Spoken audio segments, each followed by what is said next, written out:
hosts, the Bay Area Brawler, Skyler, Greenberg, and your Colonial Champion, Sean McCarty.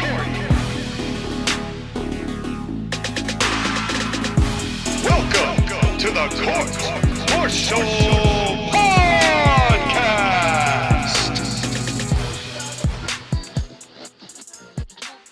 Okay, well, I'm not going to kill you both this time, because you two are hard to kill. And welcome, ladies and gentlemen, to the Court Martial Podcast, to a shocking third episode in 1 month. What is happening here? Is it a regular posting for the first time in forever? If you start singing Frozen, I'm going to unalive all of you. I am your Colonial Champion Sean McCarty, not threatening our audience. Instead, talking about Hard to Unalive 2024, also known as Hard to Kill 2024, the TNA pay-per-view, the first TNA pay-per-view as TNA back. And to join me in reviewing this, chained to the chairs I forced them to sit down and watch this show with, the man of the hour, the man with the power, too sweet to be sour. He is the Bay Area Brawler himself, Skyler Greenberg. How are you doing, buddy? I hope those chains are not too tight. You can make them a little bit tighter, harder, daddy.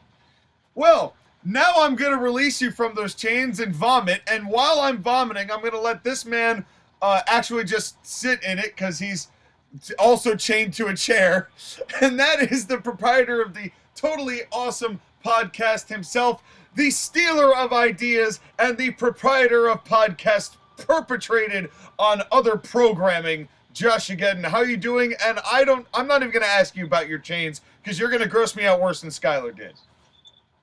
Welcome, ladies and gentlemen, to the totally awesome podcast. I'm only just now recording now since I said that. It's JoshAgeddon, Sean McCarty, your Colonial Champion, and the Bay Area Brawler, Skyler Greenberg. We're reviewing Hard to Kill because if anything describes TNA perfectly, it is that. The cockroach professional wrestling company that is TNA. We're also on the Court Martial Podcast as a simulcast. I totally didn't steal any ideas. Sean has no proof of that on this channel. You literally have the first 3 minutes of the CMP proving that you stole the idea. I'm glad you qualified it. Listen to the first 3 minutes. Also, apparently, me and Skyler are chained to the chairs, and Skyler likes it, and Sean vomited, and I liked that.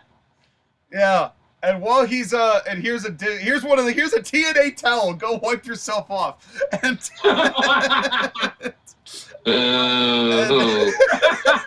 I was wondering what the deal with the TNA towel was. So let's set up a little background here, because this is unorthodox, let's just say.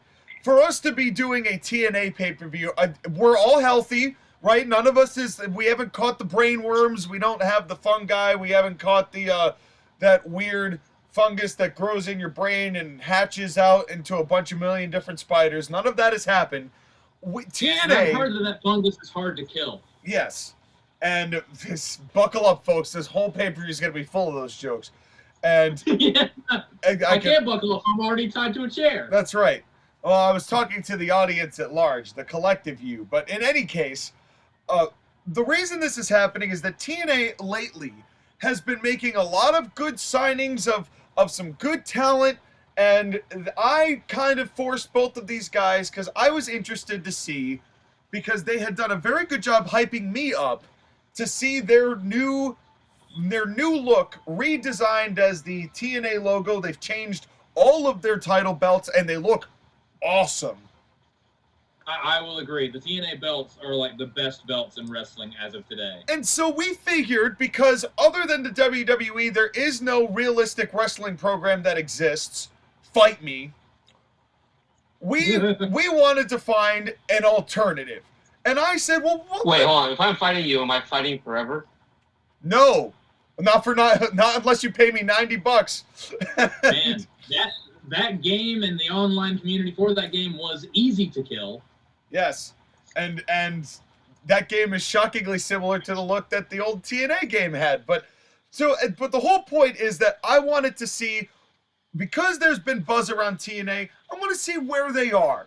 I'm not saying they're going to be the greatest thing since sliced bread. We know they're not going to be, even though we saw one on this show. Yeah, there was a sliced bread in the main event. There was.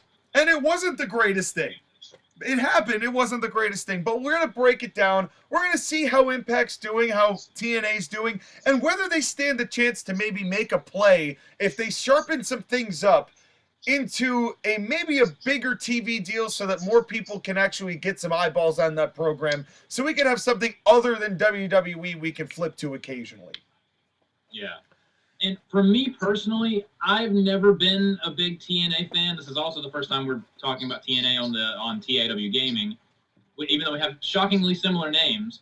But I've always seen it as the clear not WWE promotion that wishes it was WWE.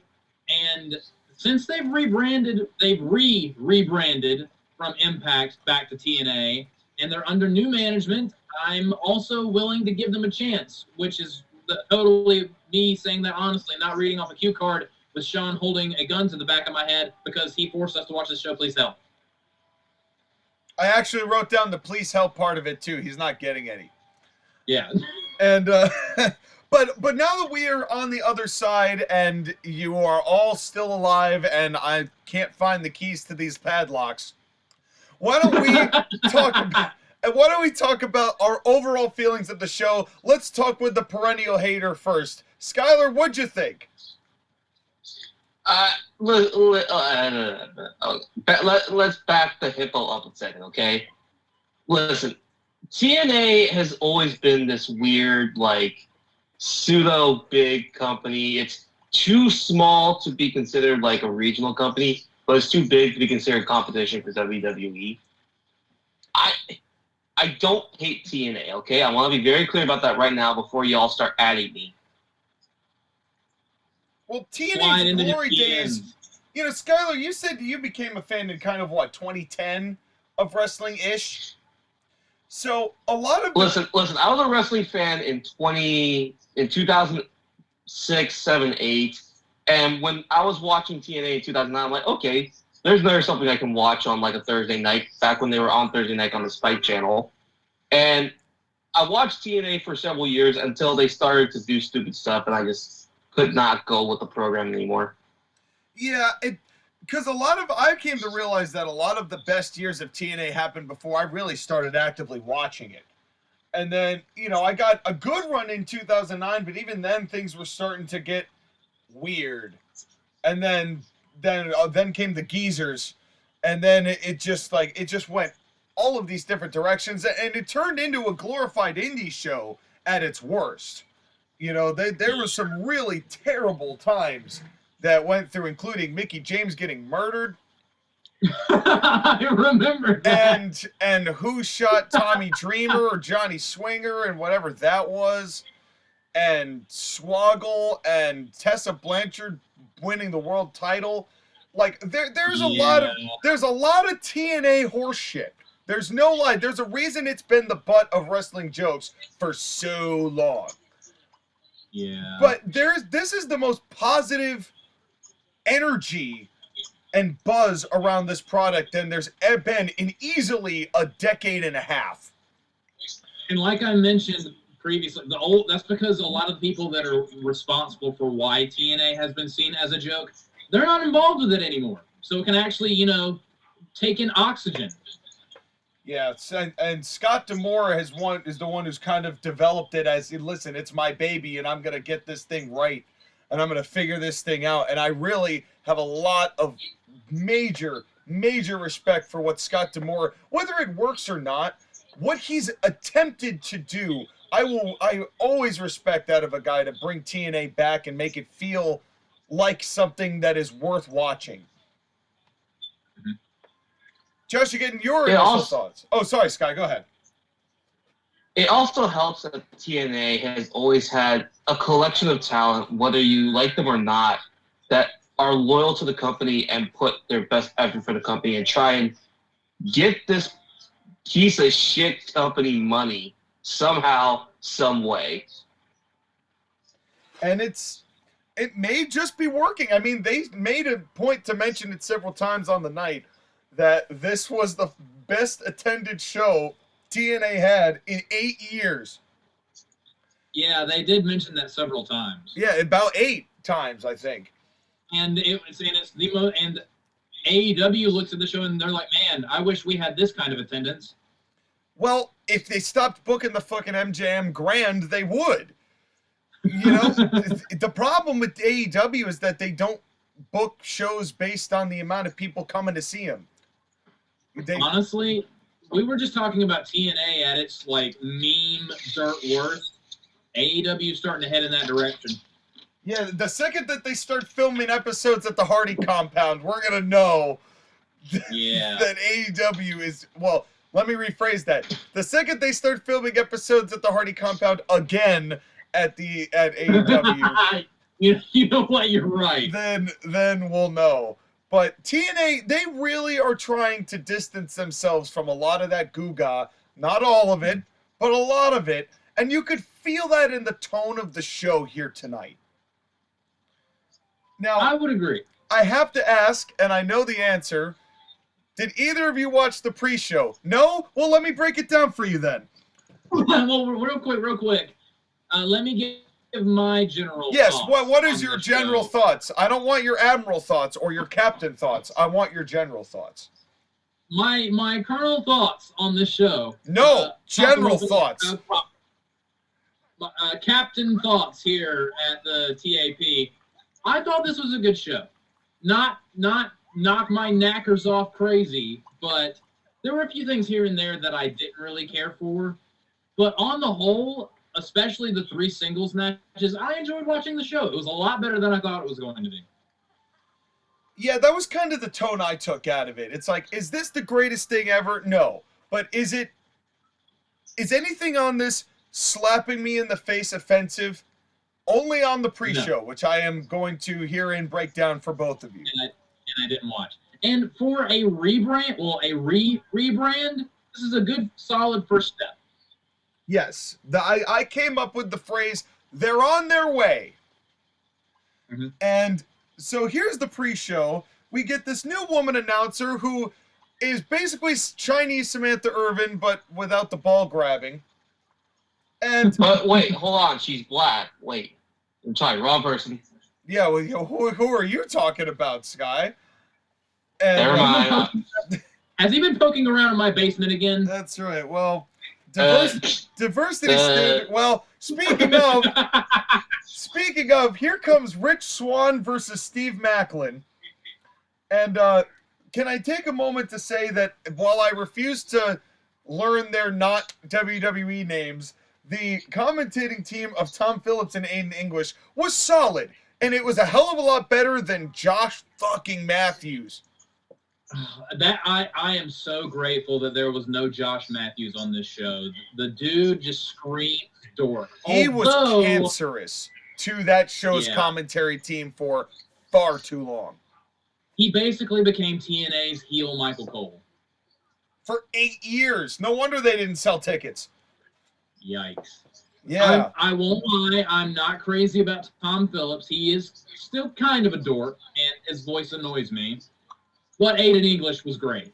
I could listen to Aiden English do the was he color? I think he was color. Yes. I could listen to him do color all night long. They just need a better play-by-play. But that's just my opinion. Tom Phillips wasn't awful.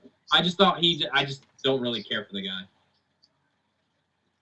Skyler, care to face fuck your way into this conversation? Oh, sorry, that's Tom Phillips. Okay. The reason why I didn't watch the pre-show was because I was having technical issues being able to watch it. So I was kind of stuck with whatever I could. The little bit that I saw of this match was not bad. I think Steve Macklin and Rich Swann were fine, although Swann, to me, this was a match where I watched it, I'm like, oh yeah, he's in TNA.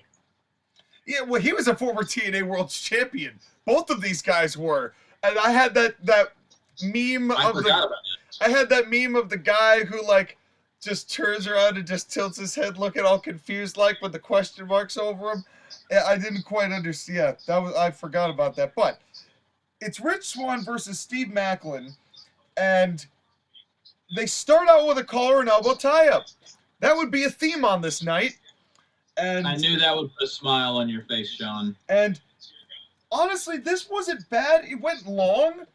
longer than it should have for a pre-show match, but you know, it wasn't bad. They honestly were decent. They were trying to do, Rich Swan's trying to kind of get a little bit of that like junkyard dog mojo with the gimmick that he's doing right now, and I'm here for it. It just, I don't think he's that very facially expressive to pull that kind of a gimmick off. He seems to be kind of more stoic into that, but the crowd was into this. There was a nice leg drop on the apron. Not quite Undertaker-like, but not terribly. There was a nice delayed Uragi that was done by Steve Macklin. Then the comeback was pretty good, but by Rich Swann, who was the babyface, but it had about 4 too many shots. There was a top rope cutter. The cutters were in high supply in the pre-show. There was a top rope there was a second rope 450 that Rich Swann did that I was kind of impressed with, because it's one thing to do it from the top rope, but it's another to do it from the second rope. And Rich Swann has always been very gifted with that. I used to, like, when he was in WWE, he would do that, like, he would, like, hop up and down a couple times to build momentum and then do a 450 from the standing position. Yeah. I always thought that was very impressive. Yeah. But then it really started getting a little long in the tooth because they started trading finishes. Not, like, terribly, but it just, the fans were starting getting less and less into it. There was and then finally, Macklin wins with a driving double arm DDT. And then they do a backstage promo with this faction called The System. And the one thing I will say about TNA is that their faction names are lame. A lot of the names are lame. And then I actually have benefit of the doubt that maybe they'll improve that somewhat in the next several months. But anyway, the funniest thing about this is that have a rival faction that's called Of a Down. Literally. Well, they had the funniest thing about this is they're all together, and Moose, who's towering over all of them, goes like, "It's a new TNA, and TNA is family." And I'm like, is he trying to be Vin Diesel right now? Like, is this Fast and Furious? Is it all he even about does family? the fist pump thing. And yeah, it was but it was just a weird deal. But then we get the next little piece of this. Did either of you see AJ Francis show up? Did either of you see any elements of this? Do you know who AJ Francis is, JoshAgeddon? Would it happen to be Top Dollar? It is, in fact, Top Dollar. They showed they showed like a replay, or they recapped it during the main show, and when I saw that, I cringed, groaned, cried, and then died. Well, here's my thing. The promo itself wasn't bad, but it also went long. And my first question was, didn't the Acclaimed do this like a year and a half ago? Oh, looky, TNA is doing something that somebody else did. But then, what a concept. But then Joe Hendry shows up and does his own music video, basically just shitting on the fact that Top Dollar flopped in the WWE and over the top rope. And that was funny, but it went so long. And the whole thing is, this dude, AJ Francis, this video that Joe Hendry made was easily 2.5 minutes. And AJ Francis, instead of getting mad, just sat there and watched the whole video and then let DJ Woo Kid, who I call DJ Who Cares, come and hit Joe Hendry with his laptop, which I'm sure was more expensive than the check he was getting that night. So I don't know if that was a right decision. But anyway, that happened. I'm glad that. But the thing about the pre-show is, at the end of the night, I was happy that everything that was on the pre-show was on the pre-show. I'm glad that everything you're describing was on a show that I didn't watch. So. But what? Gee, why does Joshua always skip pre-shows? Well, they are not exactly Top Dollar entertainment. Although I will say that one of the things that I think TNA has done a pretty good job with is the hype packages. I did enjoy all of their hype packages. Yeah, I thought their production was pretty on point all night, actually. I didn't really have much to say about camera cuts or anything like that. I have one instance I can think of where I thought the camera There were- guy should have done something different. But other than that, There it were- was pretty solid. There were a couple instances where they had some trouble, like, turning certain people's mics on. Yeah, like, but they when fixed they them pretty quickly, though. Yeah, when they would go from segment to segment, like, they went backstage to do whatever dumb shit with AJ, and it took them a minute to turn, the microphone on. Yeah. And they were going to the announcers, and it took them a second to turn the microphone on. But other than that, the production was fine. Yeah, because whoever's at the switchboard is asleep at the fucking wheel. But in any case, Well, can you blame him? He was watching AJ. well, AJ, what's his last new name? Francis, Again? AJ Francis. AJ, That's his real name, by the way. AJ Khalid. That's what I'm gonna call him. Yeah. Well, You mean DJ Khaled? Yeah, AJ Khalid. Khalid. AJ Khaled. AJ I Khalid. like That that. actually that sounds better than It Francis. does sound better than AJ. If he did AJ Khaled and started like ripping off you know what? That might actually work for him. I don't hate that idea. You might have just tripped into something here, JoshAgeddon. That's not a bad. I might gimmick. have just saved this man's career. You might have. You're welcome. My Yeah. check should better be in the mail. Well, match 2 was Eddie Edwards and Brian Myers of the System versus Frankie Kazarian and Eric Young. I will Of the say this. Down. This was a decent tag match, and I was a little sad that the TNA Originals didn't end up on the main show, but it's just as well. For some reason, Eric Young came to the ring in like what I can only describe as like a fully fleshed out MF Doom mask. And he's got a back tattoo. He's got a giant back spread now. Eric Young looks ridiculously like he's something else, man. It's definitely different. Of course, we get another collar and elbow tie-up. I have gained quite a lot of weight, but even I'm in better shape than Eddie Edwards. Flop Dollar is in better shape than Eddie Edwards right now.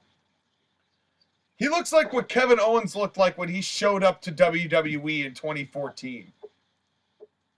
It's flub-a-dub-dub. This man likes his grub. And can't fit into a tub. Yeah, well, he's not. I heard that you were not impressed with Eddie Edwards' appearance here. Well, I remember Eddie in the Wolves where he was just this cut guy. And I think all of the time being loyal to TNA when TNA was shit in the bed for years, I think it took its toll on old Eddie. Wasn't his finisher the Boston Knee Party? Yeah, and he still does it. I mean, it's not that he wasn't even, it's not that he did anything necessarily bad. It's just that it's like he just couldn't stop eating Danishes and coughing up the flaky remains. And I think that's kind of where we're at with Eddie Edwards. Brian Myers, you okay, Skyler? Do you need a lozenge? Are you also choking on cornflakes? Yes, you have a Danish that you are heaving into your gullet? I'm just coughing at the description that you're giving me of this. That's right. You're coughing because it's so painful to your lungs to hear that Eddie Edwards is a fat lardo. Look at that fat piece of shit.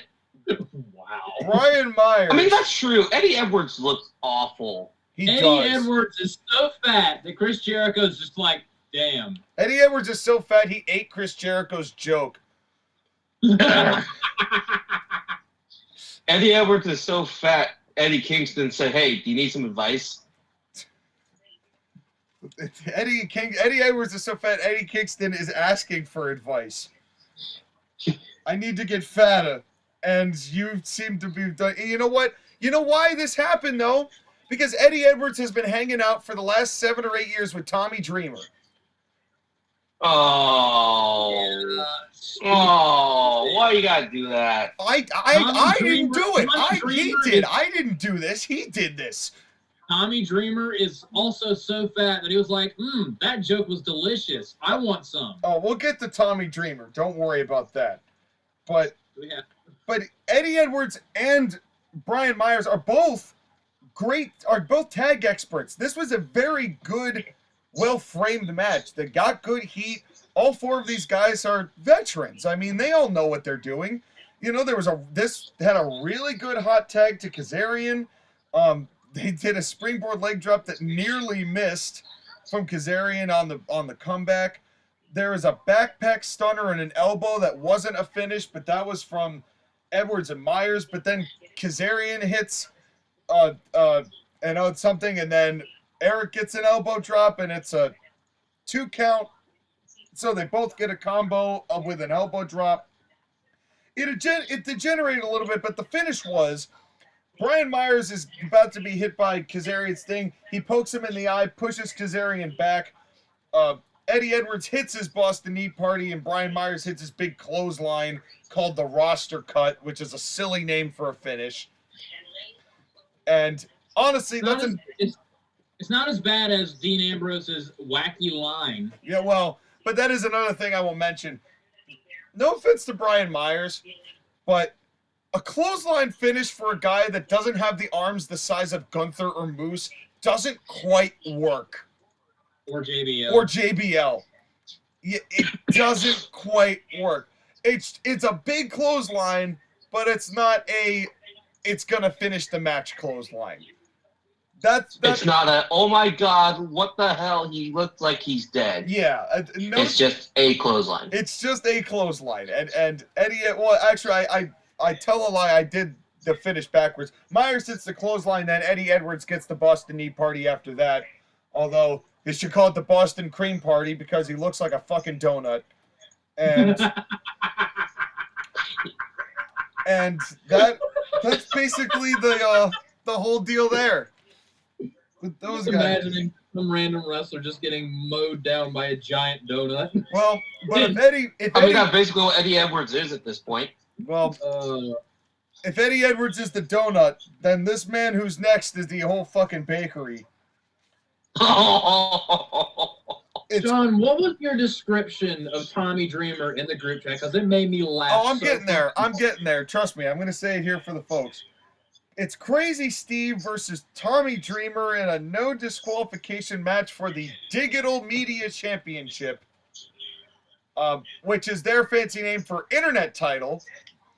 Why couldn't they just call it the Internet, or at the very least, the Social Media Championship? And Crazy Steve comes down, and I want you both to look up Crazy Steve's entrance.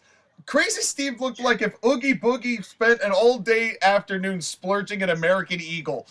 And what? That's the way I would explain the outfit Crazy Steve wore to the ring. If you can find him in his mask with concerns me. It's literally, he looks like, that's the only way I could describe it. Oogie Boogie went to American Eagle is literally the only way I could actually come up with this. Editor, once you find the photo, put it right here. I don't know who Oogie Boogie is, but I'll take your word for it. Oogie Boogie from not Nightmare Before Christmas. Yes, Nightmare Before Christmas. Duh. I've never watched that movie before. Of Jack Skellington and all of that. Well, you'll see. We'll pull the comparison up for Oogie Boogie. Anyway. But was he a bear? Did he have some hair? Oh, no. Well, no, because the mask, you'll see. You'll see. You're the one editing. Just stay tuned. Tommy Dreamer, on the other hand, he looks like somebody dumped his ass in a river for 3 days and just fished his ass out to come wrestle. And dude looks. Okay, I'm looking up this entrance now. I will. I'll keep making fun of Tommy Dreamer while you rate. Tommy Dreamer said people might be offended by that ponytail. Today I say yes, I was. This man. Why is Crazy Steve with 2 Z's? Because that's what happens that's what happens to people when they watch his matches. 2 Z's. I see what you did there. Yeah. Well, and anyway, so and Well, you don't like Crazy Steve? Actually, I don't hate Crazy Steve. Here's the surprising thing about this match. Even though Tommy Dreamer looks like the Michelin Man wore polka dots, and honestly, and even though that is the case, Crazy Steve, he's got a physique, he's got a look, he's small. He's very small. He's smaller than I thought he was. But this match started out with an actual decent amount of like wrestling and brawling in the ring. They showed some restraint here. I was impressed with how much restraint they showed. Tommy Dreamer can't sell though. He literally he falls down and he looks like the Kool-Aid Man if he's glass broke. And he's just sitting there just kind of waddling. I said to Josh again, he's laying down and waddling. How does that happen? I don't know. Tommy Dreamer is that big. And a laying waddle. Yeah, it's like if you were trying to do the worm without using your arms and it just didn't work. Yeah, and honestly, the match wasn't even bad. And what I wrote down was this isn't even bad, but it'd be more watchable without Dreamer in it. if Crazy Steve had this match with another guy who looked relatively in shape and could move around, this match might have actually been passable until the Forks show up. Oh, no. But the Forks shows up because that's been the story of this matchup. They've been feuding for a year, apparently. And wow. Then they get the cat. Then they bring in the trash can and a kendo stick, and we're losing ground here. And finally, they bring out the big velvet bag of stupidity. Which, you're going to enjoy this, guys. You're going to enjoy this one. Inside the velvet bag of stupidity, I want you both to guess what was in the bag. JoshAgeddon, you first. What was in the bag of stupidity this time? I'm guessing it wasn't thumbtacks because that's usually what they put in their little satchels. So, Legos. It is not Legos. Skyler? It's thumbtacks? It is not thumbtacks. In this velvety Crown Royal bag, and I assure you folks, I am not making this up. Google it. He pulls out 30 kitchen dinette sets with forks in them. 30 forks. Wait. He gets Tommy Dreamer in the corner and shoved all 30 of these forks underneath Tommy Dreamer's shirt, all up underneath them garlic bread, and just gone up in there with all that pasty white alabaster flabba-dabba. And then you can see like 2 or 3 forks sticking out of the neck of Tommy Dreamer's t-shirt. And then he just runs and just missile drop kicks the whole thing, like all of the forks into the Tommy Dreamer.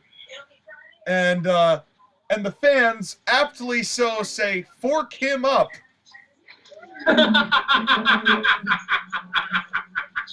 Why? I have so many questions I do not want the answers to. What the fork, man? Yeah, literally, and it was... But I will say this, I have never before seen somebody raid catering of 30 kitchen sets to use on an opponent, and I'll tell you what, honestly, I'm guessing that each one of those Tommy Dreamer used in catering before the match started. And therefore, Tommy Dreamer was not surprised when he saw them. And maybe Crazy Steve is kind of like Mr. Clean and just wants things clean and took them all and said, "These are all your forks, Tommy." And anyway, they finally got... Crazy Steve ended up winning. Tommy Dreamer lost the digital media belt, which I hope means this is the only time and the last time we ever see Tommy Dreamer ever. One could only hope. But they could get something out of Crazy Steve if they played their cards right. Unfortunately, he was wasted on Tommy Dreamer here today. You know, Sean, you have reaffirmed my racism against pre-shows. Thank you. Well, the pre-show doesn't have a race. Yeah, I disagree. Well, and if it does, it's one that I don't like. Well, I will say this. There have been worse pre-shows perpetrated onto people in the past. This could have been worse. It could have been better. But it could have been worse. But I don't think y'all really missed anything that much. Because now it's main show time. And the main show begins with Ultimate X. The ladies, in quotes. Tasha Steele versus Alicia Edwards versus Jody Threat versus Danny Luna versus Giselle Shaw versus Zaya Brookside, who I guess was a surprise entrant, but I did not know who she was. Zaya Brookside is one of the former WWE wrestlers that used to be in NXT UK's women's division. wasn't she in one of the Mae Young Classics? She was. That's what I knew her from. She was the only person in this match I recognized. Got it. Okie dokes. Well, 6 women, 1 giant X in the middle of the top of the ring. And what were your thoughts, Skyler? Well, we're now on to the part of the show that I watched, even though I had difficulty watching it because, again, our streaming issues were very apparent. Yeah, because we're not dropping $40 for TNA's programming. Not on show number 1. No offense, TNA, but, like, no. I have better things to spend my money on, like my student loans. Yes. Oh, I felt that. My wallet felt that one. Same. But, I mean, this wasn't bad, question mark? But there's a lot of things where, like, it's a multi-person ladder apparatus thing. Like, these matches generally go a certain way, which is spots and spots and spots. Yeah. And I mean, it's the same deal as when we usually get with the women's Money in the Bank and a lot of those deals. And honestly, I didn't think this was terrible. I thought that they set the tone decently. I mean, it definitely felt coordinated, would be the way that I would put it. Where everyone was just kind of getting to the spot that you're doing your deal, you know. I will say that to Jody Threat, we have said this many, many times, and we will say it again. Screaming is not a gimmick. And me and Sean did commentary for our wrestling shows earlier today, and we talked about this a little. I'm making an addendum to that. Not only is screaming not a gimmick, but also being tatted up in a punk rocker and wagging your tongue around, that is also not a gimmick. Brief little message to all the whammon out there. Just because you are like, I'm going to get a bunch of tattoos and be a punk rocker because that'll make me special. It won't.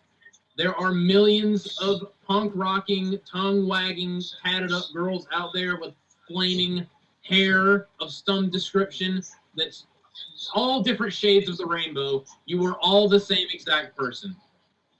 Like, well, honestly, not all of you. Punk rock for women is honestly the new basic, I'm discovering, and I hate it. Everyone wants to be Lita. What can we say? True. Yeah. True. And that leads to my opinion on this match. I thought this was good. Although I didn't really care for Jody 3, because not only because she's like if Ruby So What got a little pudgy.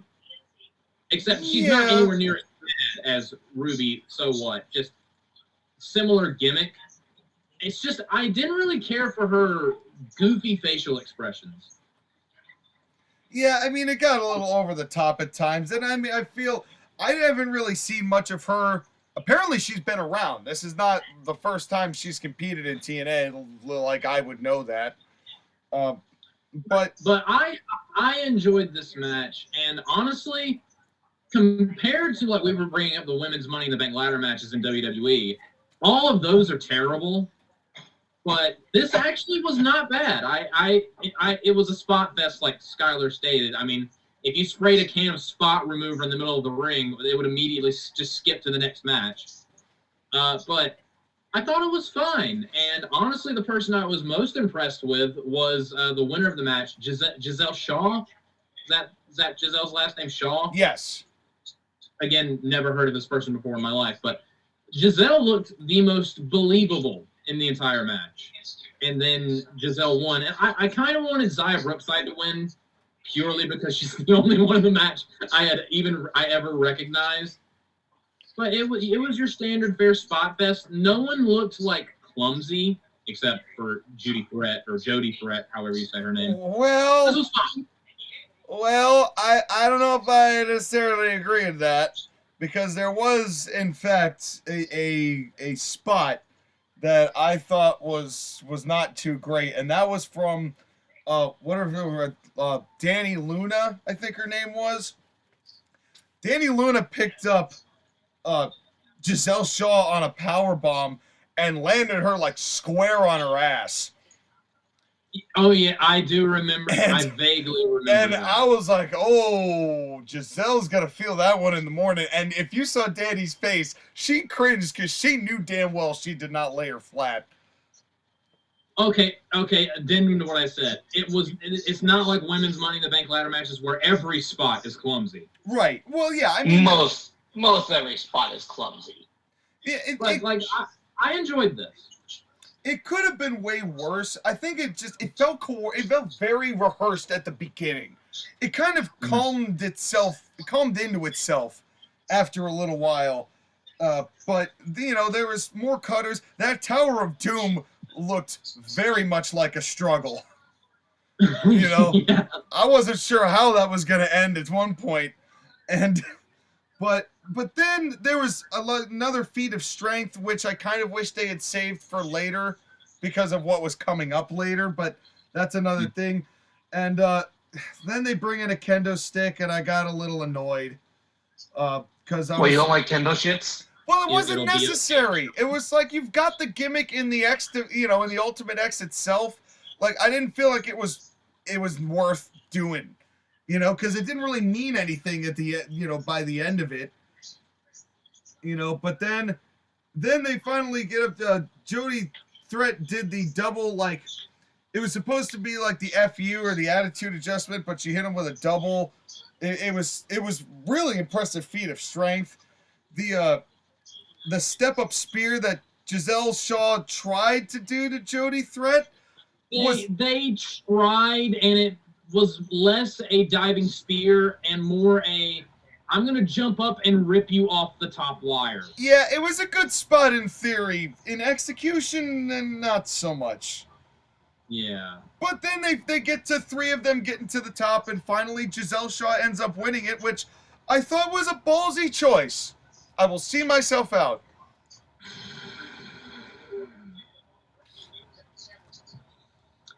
And that is also all. That is also all I'm going to comment on that because I like my channel staying on YouTube where it is. So No, here's the thing though. I will say this overtly. I want to see Giselle Shaw work a one-on-one match because I was impressed with how well she laid stuff in. It looked good. It did. I want to see if she can actually work a match that isn't a 6-woman spot fest to see if there's actually some legs and additional appendages that could be used with her. Honestly, what a strange way to phrase that. I don't know what you're talking about. One mild complaint that I have that was honestly kind of a through line throughout the show, not every match, but this one especially. It doesn't help that I don't know who any of these people are. It really, really does not help that every single person in this match had just the most bland, forgettable entrance music I've ever heard in my life. The entrance music all night leaves a lot to be desired, I thought. Yeah, I would agree. I would hope that that's something that can be fixed. We'll get to that later where the entrance music was actually good and I actually put it on my playlist, but we'll get to that. Other than that, it was especially apparent in this match. The entrance music was just, it wasn't awful, it was just woefully generic. Nah, yeah. It's TNA, okay? Their music has never been good. I disagree. Well, they've had their moments. In the past decade, I would agree with that statement. But in the early days, they had some jams. I still love My World. After all this time. We know. It's what you're making. Yeah. Hey, say what you want. He's my Achilles heel. I love me some Jeff Jarrett. Oh shit! Skyler, after you did that, I got an email. We now have a copyright claim on this video. It's Oh please! If anything, Jeff Jarrett's probably happy that he's getting some exposure on some channel. Again, we're talking about TNA. So I'm kind of sad that Jeff Jarrett is in AEW instead of TNA. Now that we're talking about it, I'd rather see him in a place that has potential. But in any case, not a place that sucks. You drop like Shane Soon's the potential out of you. That's right. Well, thankfully we won't need to be resuscitated with 6 fake doctors. And speaking of being resuscitated with 6 fake doctors, it's PCO versus Dirty Dango, which eventually escalates into a 6-man tag with PCO, Jake something, which is another terrible name, and Rhino against Dirty Dango, Vladimir Kozlov in khakis or in camo, and the Slam Master J looking guy whose name escapes me at the moment. I very much was like, I did not care for this. Like, the second they ran in and they did the DQ, I was like, really? Then Santino came out and was like, I was the SCCG World Heavyweight Champion at one time, you know. Also, I am the general manager, and this is now a tag team match play as Holla. You will now be facing The Undertaker. Also, here's Rhino. And so I popped a little bit when I saw Santino. But then, like, I did not recognize Vladimir Kozlov at first. I thought it was just this old dude in, like, a T-shirt and pants. But then he got in the ring, and his mannerisms. And I was alone in my house, so I loudly went, and no one, like, I was like, is that fucking Kozlov? What? Yeah. Where has he been? Why haven't I seen this man more often? And then he started wrestling. Yeah, then we found out why we haven't seen him in a while. Allegedly. Yeah. My God. Yeah. He looks terrible. Skyler, what did you think about this wonderful angle with Santino laying down the law? You wanted me to watch this show for this? I would still argue that this is better than some of the angles we could have gotten. Like, I racked this up compared to anything that AEW does ever, and I'm probably taking this. This at least has some comedy to it. But first of all... I mean, this was the... Look. I don't hate this. I just thought this was a lot of mid until it's like, oh my God, how many ex-WWE guys are we going to use? We truly are in TNA. But I will say this, it's not nearly as in your face as it used to be with the WWE guys. We're bringing them up a lot. AEW is a lot more guilty of that nowadays. Yeah. Oh yeah, absolutely. So let's go to the entrance here. This PCO entrance was so silly. Yes. It was so silly. And I don't know if I loved it. I mean, it reminded me of, like, old school NXT, which is maybe the kind of thing that they were trying to do. But PCO is, like, 54. He's a... Well, you didn't like PCO? No, I do like PCO. It's just, like, it's wild to see him get this kind of, like, Grandois entrance in match 2 against Dirty Dango, of all people. Couple things. One, why wouldn't they just call... Is Johnny Curtis trademarked by WWE? Fandango is probably trademarked. Well, why would anyone willingly go by Dirty Dango? He also, I don't know what happened. It's like he got somehow less personality. Yeah. I do love that before the match started, he was like, he has something very important he wants to tell you guys. I hate TNA. I'm Skyler Greenberg. I hate TNA. Yeah. Really? And that made me laugh. And then we had this PCO entrance. I'll tell you this. I liked his entrance a lot more than I liked his wrestling. Can you really call it wrestling? It was dives. Yeah. Which were cool. I mean, good for him that he's able to do all that stuff at that age. I'm not knocking that.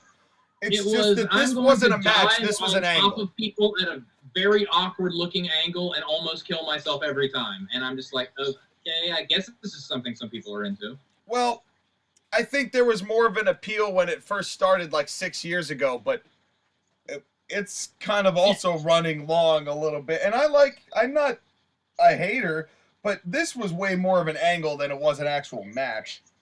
Yeah, But- I will say, if of all the people that flip, I would rather see PCO flip than a man we'll be talking about in a moment. Well, man, later you'll be on. talking about in a moment. Yeah, yeah. But there was one moment where PCO did a leg drop in this 6-man tag, and it was to, I believe it was the Slam Master J looking gentleman, and I swear to you, PCO's ass landed right in his skull. It was like, Yeah. I was like, oh no. Is he alive? Get those 6 fake doctors back out here. We need Yeah, them. literally. But then there was the funniest thing about this whole thing, because Kozlov gets in with PCO, I think it is, and PCO shoots off Kozlov, and I swear to you, I have never seen, I don't know what the term is for the phobia of someone being like afraid of ropes, but he literally ran like he was afraid of ropes, because he like stopped and he like slowed down and then turned around, barely hit the ropes at all, and then started coming back, and you could see PCO go there going, dude, what the fuck was that? And again, I love the way you described it in the group chat. You're like, I've never seen. He wrestles like he had a childhood fear of ropes. Yeah.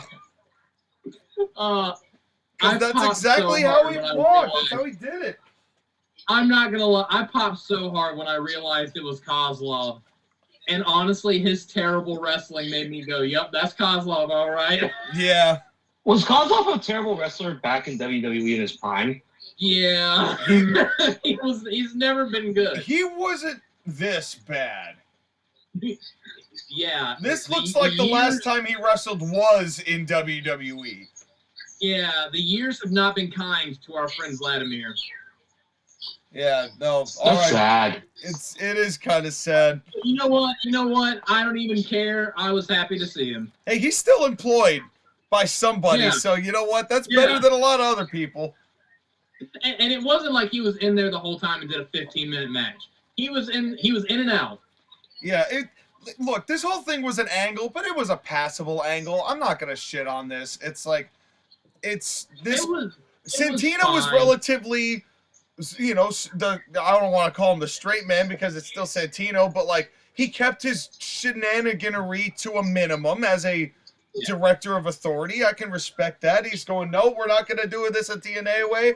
Mr. Andersoni, Mr. Pico, here's your man.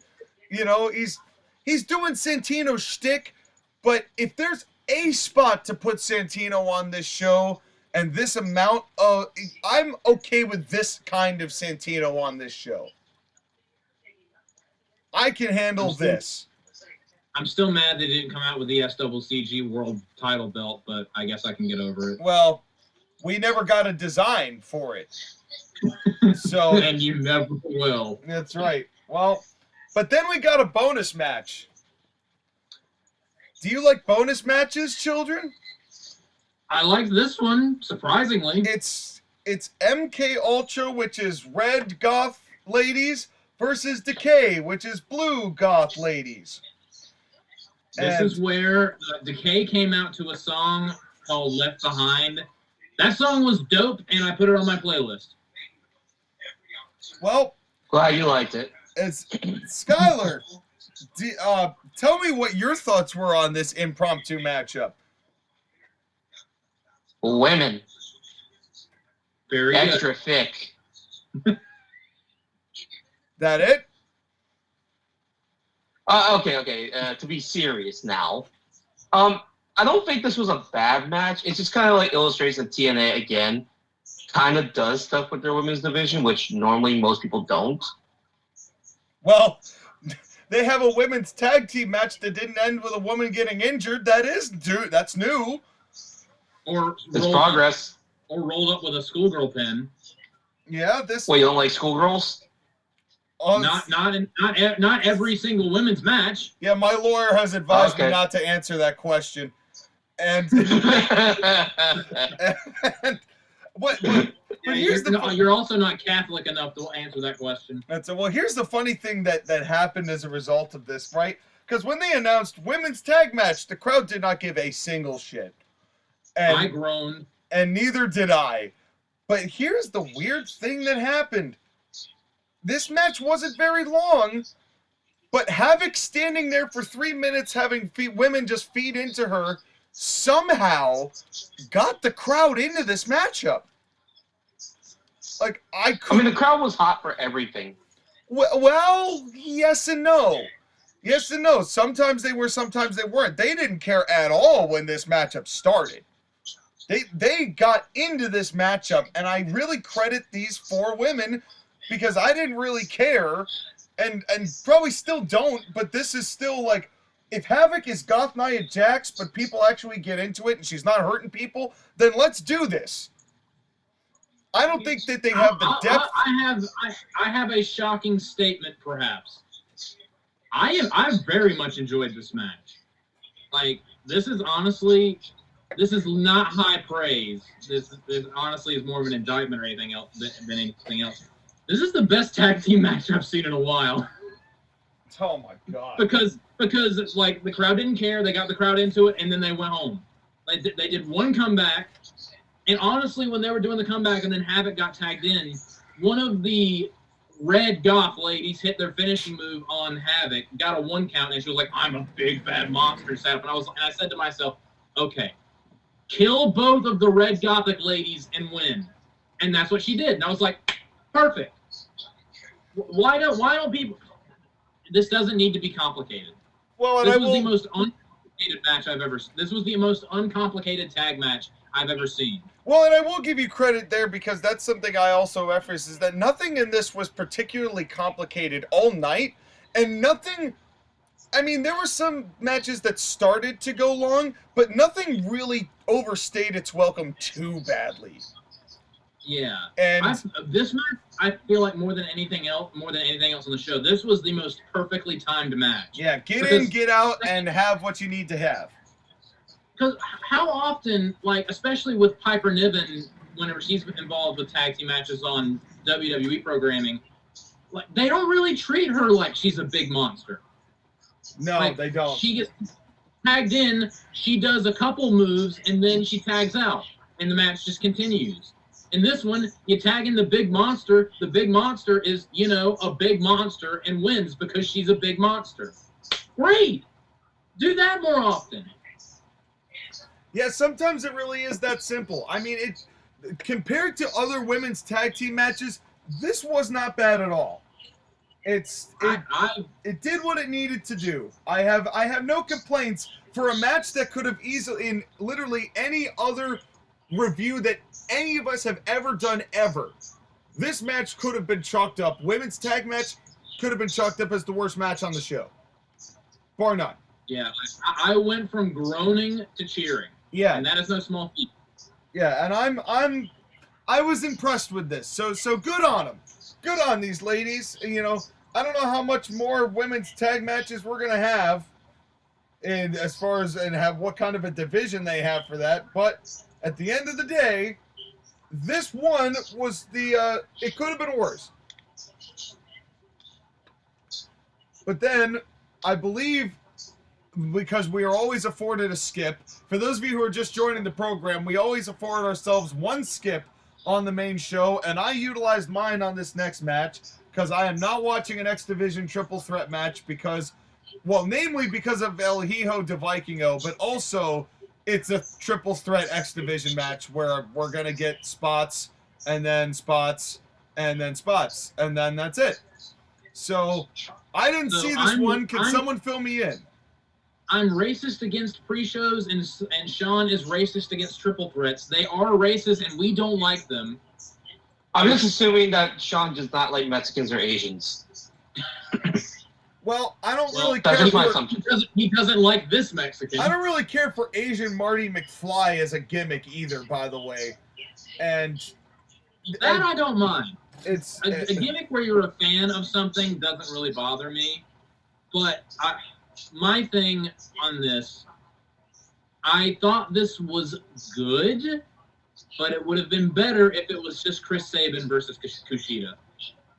This did not need Vikingo. The story of this match was Chris Sabin and Kushida are having a good match, and Vikingo did flips. Chris Sabin and Kushida have chemistry, and Vikingo did flips. Why was Vikingo in this match? Oh, yeah, so he could do flips.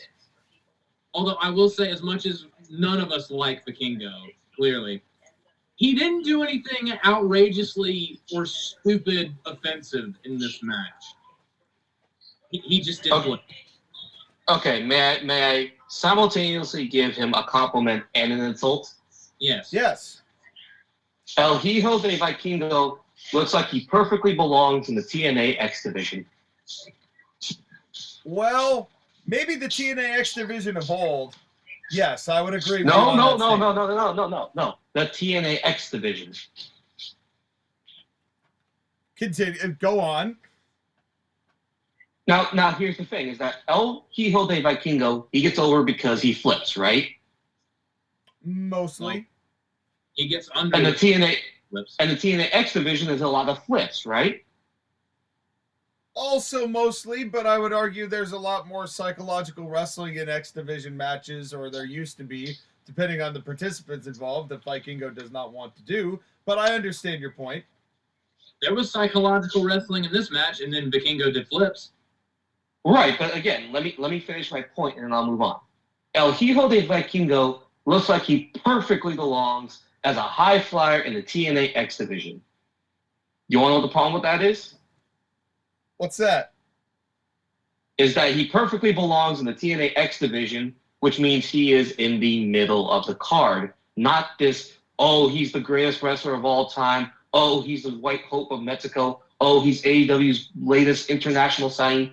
Listen, El Hijo de Vikingo can flip and can do some athletic moves. He is not a wrestler. Now, if he was actually full-time in TNA, he would be perfect in the X division because he could work with guys like Kushida and with Chris Sabin and learn some wrestling from those guys. He's not going to because he's not that way, because he wants to flip and that's all he wants to do, and that's perfectly fine. He can mess up spots in front of a guy in a bull costume all day, and that's perfectly okay, right? Don't remind me. The bull costume. What's his name? Taurus? Minotaur. Minoturd. Oh, Who, by the way, signed for AEW. Of course he did. oh, great. He can join Kill Switch. And they could just be the herd. They can be the kill turds. Yeah. Well, no, that's But Tony. no, like- That's what I'd like to do to Tony's. Kill the turd. Anyway. Wow. But yeah, like every flip that El Hijo de Vikingo did was good, question mark. But as he kept doing them, the crowd stopped caring as much as he kept doing them because that was all he could do. I hesitate to say that this was a good triple threat match because of the triple threat match. But let's be clear, when Chris Sabin is on offense, he's really good. His German suplexes were nasty. Mm-hmm. I've always liked Chris Sabin. Right, and I do want to give my compliment to Chris Sabin. I will give him my flowers. The Motor City Machine Guns have always been, more than anybody else, loyal to TNA and loyal to Impact. I mean, yes, they've worked for other companies. But for the majority of their career, they stayed in TNA, and they made it work, and they've been the solid backbone of the company. And they've been the ones to really carry the company through its darkest days and through its brightest days. And on some level, that is commendable. And Chris Sabin, for lack of a better word, is the perfect utility guy who can be in the middle of the card, he can be in the main event, he can be in your heated feuds, he can be in your spot matches, he can do almost anything. Mm-hmm. And he's still a really good wrestler. Mm-hmm. Agreed. Yeah, I agreed as well. I wish that I was really happy for him when he won the world title against Bully Ray in 2013. I just wish that they didn't make him 2013's Lex Luger, where they only gave him the belt for 6 days, and it was very obvious that was the only reason that they were doing it, was to do a Lex Luger, TNA Lex Luger, because Aces and Eights was NWO 2.0, and they booked it exactly like it, almost. And it's a shame because I think Sabin deserved a better run than that. The part of the problem is that as much as I like Chris Sabin, Alex Shelley's the more compelling of personalities between the two of them. I will second that after seeing the main event, which we will get to. I like both of these guys, but yeah, Alex Shelley is the man. Yeah, I would say that I grew up watching both of them, so I appreciate both differently. I think that Sabin had his moment in the sun. I think that Shelley is making the most of the opportunity he has now. So if you're looking at him at face value right now, it's just different. Because I think Sabin peaked earlier. Even though he's very good now, I think Sabin peaked earlier. All right, well, Skyler, you gave Chris Sabin some flowers. I want to take a second to give Kushida some flowers because, honestly, Kushida is what Vikingo should be and wishes he was because Kushida does a little bit of high flying. He does a little bit of flip. But he also puts some technical acumen into it. He actually, wrestles. One thing I loved about Kushida in this match, he was determined to get someone in the hoverboard lock. And he kept going after the arms of both guys. And he was struggling and trying his damnedest to put his move on people to win the match via submission. He was fighting against the arms, and I enjoyed that. It's very good that you have a match with Sabin, who is the clear grounded one and grounded pound offense. And then you got El Hijo de Vikingos, like flying whatevers. That you have someone like Kushida who could do both, and more importantly, was staying grounded. Although, I have to admit, this finishing sequence was nuts. Yes, I agree. Now, Sean, I assume you did not see the Canadian Destroyer on the stage, right? I actually did see that because I grazed through TNA's Facebook page and it came up on my feed. That one spot came up on my feed, so I saw that one spot of this match. Well, thankfully, after Sabin gave Vikingo a nasty Canadian Destroyer, he disappeared for the rest of the match because he was no longer essential. Great. And I would argue he never was. Continue. I would second that motion. And then Sabin does this I don't know how to describe it. Joshua, can you describe what he did to Kushida? Because I can't describe it. Well, it's been a couple days since I've seen the match, so I can't exactly remember. Right, but he does this move where he takes Kushida off of the top rope, and it was transitions into a power bomb. But he does something. It's weird. Go back and watch it. But Sabin wins 1, 2, 3. It's the right decision. As much as I like Kushida, Sabin is still the epitome of what the X division should be, which is good technical wrestling mixed with high flying. Not that Kushida can't do it, but Sabin's the better representative. Now, what I do remember about this finish that I really liked is, again, Chris Sabin and Kushida were in the ring. Chris Sabin goes for the shock driver where he crosses the legs and basically into the Falcon driver or whatever. While he's trying to do it, Kushida grabs the arm, and he's trying to, while in the fireman's carry position, he has him hooked in a Kimura, trying to get the hoverboard lock in. And Chris Sabin's fighting it, and he's like, you know what, screw you. He rips his arm away from Kushida and then hits his finishing move. He gets out of the submission while still holding Kushida on his shoulders and then hits the move and pins him. I love that. Because it was a struggle.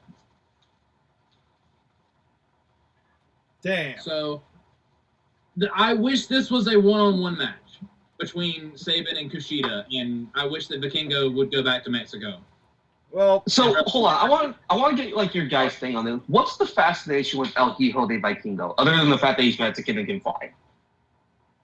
He's being heavily marketed by AAA, and they have a big partnership now with TNA. So we're probably going to see more of Vikingo on this program, rather than less, unfortunately. But I think that this is some concerted effort by Mexican wrestling companies to mass market this guy as the new Rey Mysterio. And guess what? He's nowhere close to it. I think it's the whole thing, the stereotype about how a bunch of marks only care about flips. Vikingo does flips. Therefore, the cliche marks that only care about flips, they like him because he does. How many times have I said the word flips in this fucking podcast? Yeah, but it's driving me nuts. But here's the funny thing about that though, JoshAgeddon. I feel like less and less people do care about him, though. It's like, I don't feel like even the diehard flippy guys are going, I don't know if I love this guy. And he's also 5 foot goddamn nothing. And it's just, I don't know. He could be the straw that breaks the flippy camel's back.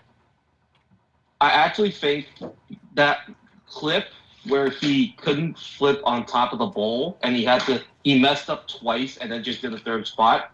I think that actually has hurt him because it exposed people to the fact that he is just an athletic gymnast that can't do regular wrestling. Thanks, Tony. Appreciate you. Way to go. Firm handshakes and hand claps all around. Literally, I was saying Tony Khan's very good at exposing his wrestlers for not being very good. I will say, I said this to JoshAgeddon, and I'm going to say it here again today, right now, and this probably won't even be the hottest take I have at this podcast, given what I'm going to say at the end of this, but Tony Khan may just save the wrestling business by doing everything so terribly and just fostering all of the bad habits on his show that nobody ever wants to do anything that's ever been perpetrated on his program ever again, and it just cleans up the professional wrestling business. So in other words, he's the TNA of 2012 in 2024. Yeah. Basically. Except without Vince McMahon just going, oh, well, TNA's out of the picture, so I'll just get worse. So remember when TNA had Hulk Hogan and Eric Bischoff and Vince Russo, and like, why do we hire these people and why are we going to their ideas? Yeah, well, I think Tony is starting to change that. I think people want more. I think it's starting to expose just how flawed all of that is. I think it in an unintended way, Tony Khan is going to kill indie wrestling and bring back wrestling. And well, not even necessarily kill indie wrestling, but just kill the aspects of indie wrestling that no one is going to like anymore. Like the high octane flipping stuff, they're burning out bodies really quickly. Yeah. Like the guys that can do this shit are having their bodies destroyed, and one by one they're dropping like flies. Yeah, and it's no surprise. But I mentioned wrestling a second ago. Shall we get to some of that? Because we've got what kind of wrestling are we talking? Are we talking the goofy wrestling? Are we talking the bark wrestling? I'm talking about professional wrestling. Well, real quick. Oh, there we go. Real quick before we move on from this match, I just have one more thing to say. And then Vikingo did flips. Continue. Well, and now that all of that is done, we have Alexander Hammerstone. Oh, and the match is Alex Hammerstone versus Joshua Alexander. And you didn't say it correctly. National Wrestling League's World Heavyweight Champion Alexander Hammerstone. Thank you. I don't think that. I'm pretty sure that company doesn't exist, and neither did the SWCG company either. I don't know what you're talking about. It exists in my heart. That's right. And my loins. No, but I will say this. This match is an early contender for Match of the Year, and I did not think TNA was going to have anybody in the running. So I've got already full kudos for this. I loved almost everything about this match and the way it was constructed, but I would like to hear y'all's thoughts first. Let's start with JoshAgeddon. Dude. Sean, when we were recording stuff earlier for our shows, I said something to you that my favorite thing about this match. And I'll repeat it here. I don't know between this and the main event which match I liked more. I loved both this and the main event. But I'll probably go with this as my favorite match of the night for this reason. Wrestling needs more of just putting two big, beefy, bad-looking motherfuckers in a ring that look like they would kill you if you crossed them. These are two badass-looking dudes that look like they fight for a living. And then they beat the shit out of each other for 15 minutes. Great! Why can't wrestling just be this more often? This is the most Vince McMahon sounding I'm going to be in this podcast, so get all of your secretaries and your paralegals out of here before I get a little too randy for my own good. But I just want wrestling to be this more often. As much as I like people like Johnny Gargano and Finn Balor and the smaller wrestlers, wrestling needs to have big dudes that are jacked, that can work, that just beat the shit out of each other and make this look dangerous. We need more wrestlers that look intimidating. This whole match... Wait, Joshua, I have a question. Yes. Have you ever watched Alexander Hammerstone before this match? No, this is my first Alexander Hammerstone match, and my God, I have a boner. Yeah, this was... So you like mini Brock Lesnar? Yes, I do. Well, And I also really like Josh Alexander. I love both of these dudes. This is my first time watching an Alexander Hammerstone match and my first time watching a Josh Alexander match. And I did think it was funny. My name's Joshua and my brother's name is Alex, and I was watching Joshua versus Alex. That made me chuckle a little bit. Yeah, it's there's definitely a lot of name confusion in this if you really start breaking all of that down. But Joshua won. Fuck you, Alex. And Skyler, But yeah, can I give my opinion on this? Yes, I was about to pitch to you to see what your thoughts were. One of the things that kind of sucks about Impact being Impact is that there are talents that don't get the opportunity to be showcased more. Everybody remembers the North tag team that was Ethan Page and Josh Alexander back in like 2019 and 2020, or maybe they don't if they don't watch TNA. But Josh Alexander has been one of TNA's hidden gems that nobody talks about because he just goes in there and does his job. It helps that he has a very unique look that he adopted because he wanted to stand out and be different. And I'm sure he was appealing to you, Joshua, looking like an amateur wrestler from your amateur wrestling days. Yes. Did I mention that I had a boner this entire match? I'm sure you do. Regrettably, But yes. the thing for me is that while I love Josh Alexander, Alexander Hammerstone is a future WWE World Champion. He's a guy who is big, strong, athletic, has everything you want in a wrestling body. If you could create the perfect wrestler, it would be Alexander Hammerstone. The fact that WWE hasn't signed him yet is a little disappointing because this guy has as much potential as a Braun Breaker or an Austin Theory. Maybe even more because he's already developed.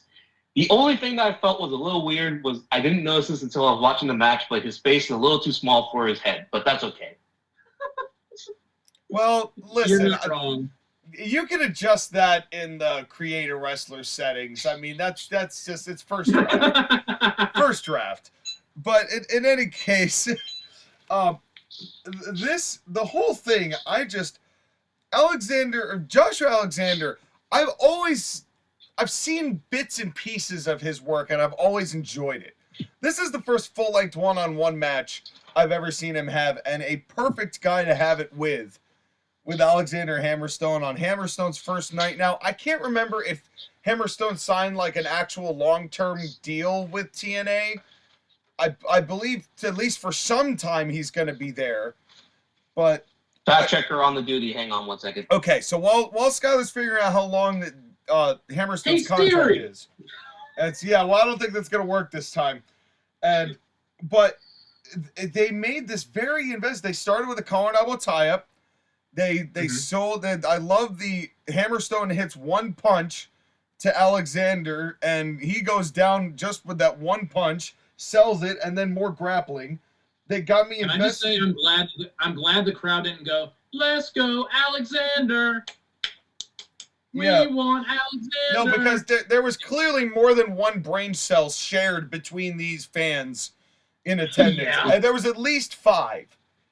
You know, I also have to say this female referee whose name I never got, she had some bass in her voice. You know, I was wondering, why you haven't her do this? And then she's like, "Hey, get off the ropes." And I was like, "Oh, all right. Okay, cool. Sorry, ma'am." Like, it was, like in TNA, the women are stronger than the men. Well, we don't know that for sure, but. Well, Tessa Blanchard would agree, and then she would call someone a racial slur. But Sean, hold on. Before we get too far into this, Hammerstone has not signed a long-term deal with TNA yet. They're still negotiating. It partially depends on whether or not WWE is going to give Hammerstone an offer. Yeah, I'm glad you said exactly that, Sky, because it's going to feed into what I'm going to talk about at the end of this match. I'm glad you said that. By the way, the female referee is Allison Lane. Well, good for her.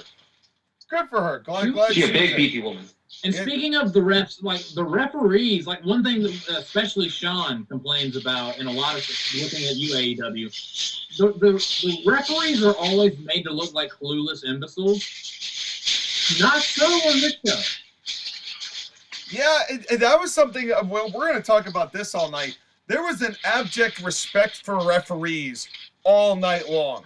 Whether it was the referee's 10 count and breaking up, going in and breaking up the count so you're not brawling on the side for 50 minutes. I mean, there were some degeneration moments, which, you do what you do, which, and that's, I'm not even going to, like with that 4-way tag we're going to get to. But for the most part, the referees had authority here. The referees had, they had gumption. And I respect that very much so.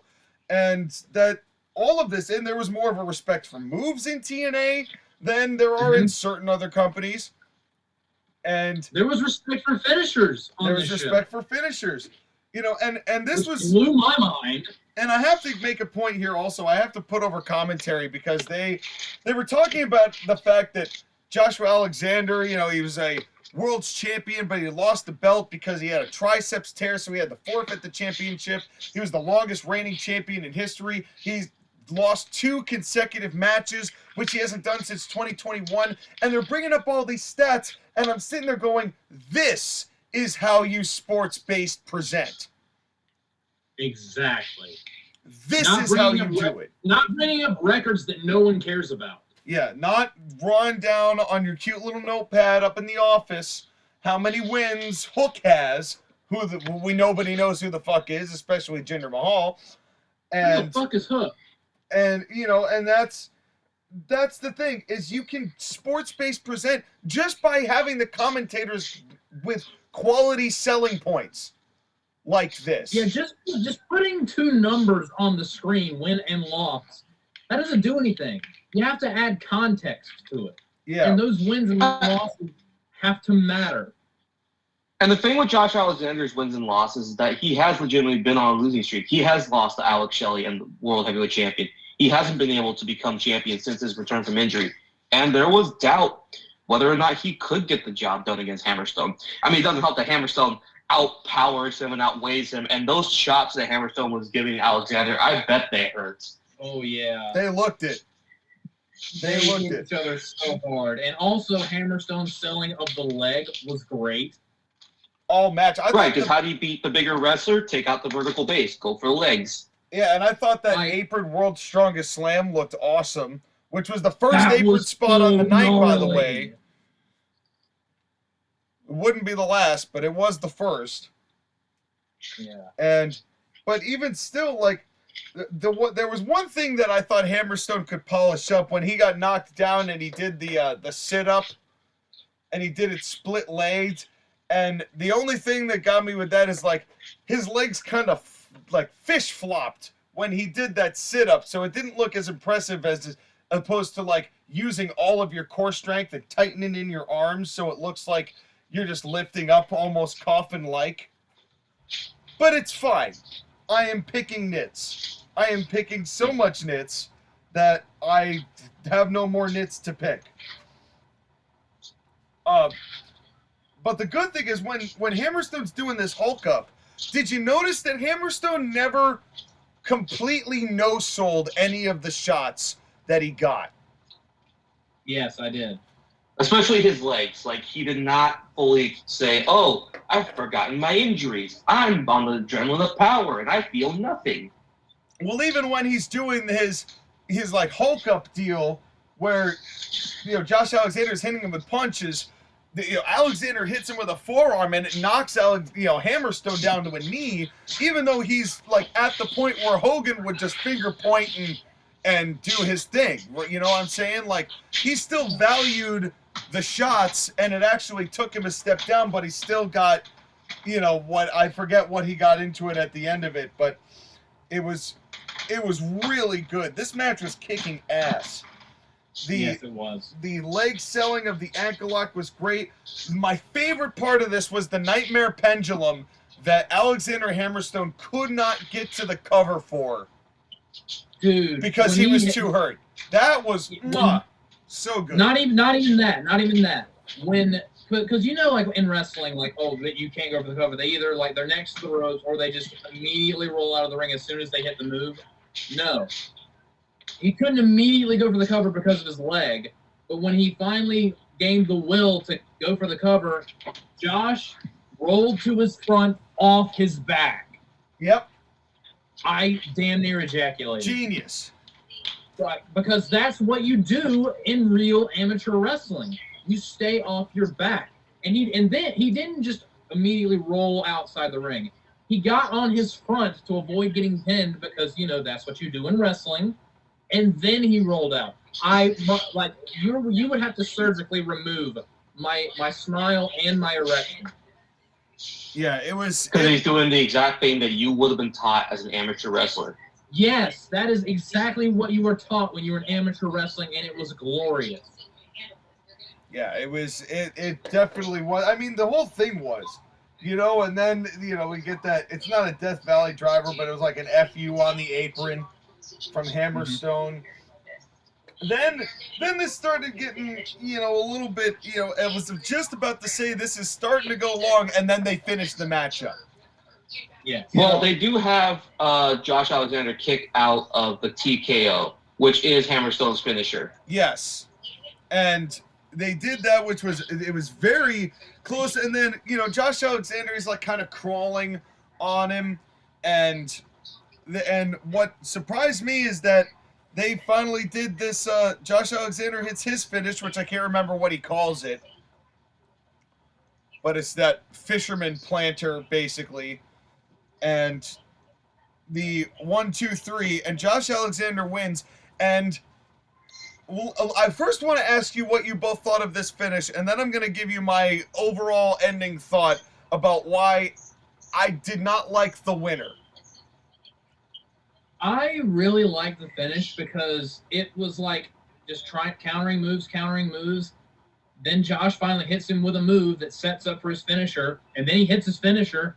And one thing I loved is that while he was covering him, he didn't hook the leg. He hooked the wrist to keep him down. Because you always see them going for the leg and hooking the leg, which you're supposed to do. But I love that he grabbed wrist control while he was covering him. Like he was still wrestling as he was trying to hold his shoulders down. I loved it. Yeah. And Skyler, you basically just touched on what I was going to say here, which was that I understand why they did this, because ideally what I would want to do, like you just said, is have Hammerstone win this, and then set it up where you have the losing streak continue for Josh Alexander. He gets all upset, it adds depth to his gimmick, and then he can have a return match with Hammerstone down the line. However, with WWE almost guaranteed to knock at the door, you can't necessarily give Hammerstone the win because you don't know how long you're going to have him for. And you know that you've got Josh Alexander more consistently as a TNA guy for sure. So I get why, but I don't love the fact that Alexander Hammerstone, who would really benefit from beating, if you were keeping him for a longer period of time than you are, right? If TNA won this bidding war, I'd have had Hammerstone win this match so that Josh Alexander could go do his losing streak stuff, but then you've got Alexander Hammerstone beating a world's champion, the longest reigning who never lost the belt, on his first night there. And that would have really been a huge way to kind of get him already injected into a larger scheme of what maybe your main event scene is going to consist of, even though you've got different guys who are definitely going to be in it, but then you'd have options, to use with Hammerstone. But, as we know, and why I asked you to look up the contract details, Sky, if WWE says, hey, ours, then that win would have been for nothing. So I understand why the decision was. I just philosophically would have given this win to Alexander Hammerstone myself, with the idea that maybe, the idea is, hey, we could actually fit you into our long-term plans if you're willing, because we've got some momentum going here and we're really trying to make a play for something bigger, and we could use you as something of a figurehead in various places. But I'm speaking for Scott D'Amore. That being said, I still loved everything about this match. It was a terrific back and forth. Couldn't have asked for a better matchup to have on this show, and really brought the whole show together, I think.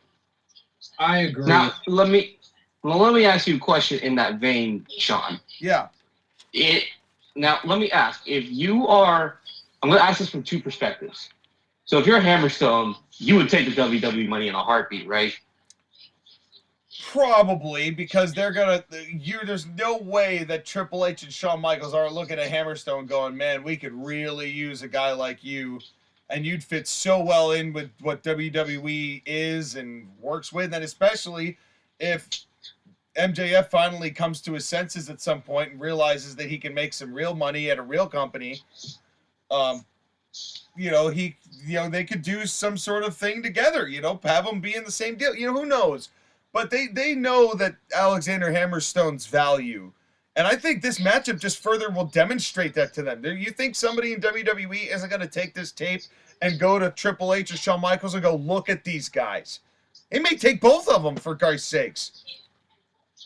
Right, but let me get that back to that.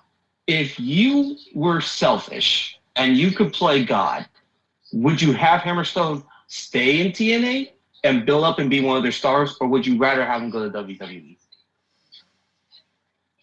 Right now,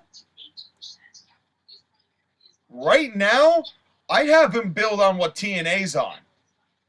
Because there's more you have to work less. First of all, it's a lot less on your body. Yeah, you're making less money, but at the same time, think about how stiff the competition is for top guys right now in WWE. And I'm not saying Alexander Hammerstone wouldn't be in the mix, but he wouldn't be at the top of that mix. Let's be real. And it would take some time, and I don't think Hammerstone's window is necessarily closing that rapidly yet. How old is Hammerstone? In his 30s, right? He's in his mid-30s. 32. Yeah. Oh, God, shit. He's got time. I would say go flesh yourself out and develop even more in WWE, and then go there when your name is so recognizable you don't have to go through NXT to get there. Because I think TNA's going to gain enough momentum. And that's kind of the thing that we kind of have to say is that, Hammerstone, as good as he is, in this match, it kind of did feel like he's a big fish in a small pond. Even though I did love his line in the promo of, I'm not a big fish in a small pond, I've always been a shark. That I really enjoy. That was a good line. But it's we'll have to see. I mean, myself have what may be not a hot take, but a lukewarm take, I guess. As much as again, this is my first time experiencing Alexander Hammerstone, and I loved what I saw. I like Josh Alexander more. But and it has a lot to do with what Skyler said earlier. Because Alexander Hammerstone looks like a pro wrestler, and he wrestles like a pro wrestler, which is good, which is fine. He looks like a badass that would kill you if you touched his food. I don't know why that's the allegory I went with. But Josh Alexander looks like an amateur wrestler that was like, you know what? I'm going to work out a lot and become a pro wrestler and still murder everyone. And that just resonates with me on a personal level.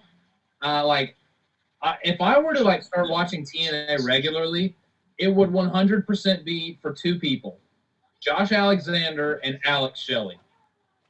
And I want to go back and watch their TNA World Title match because Alex Shelley impressed me on the show because I'm not super familiar with his work, and this is the first match I've ever seen Josh Alexander have. So this was the best thing on the show. This was awesome.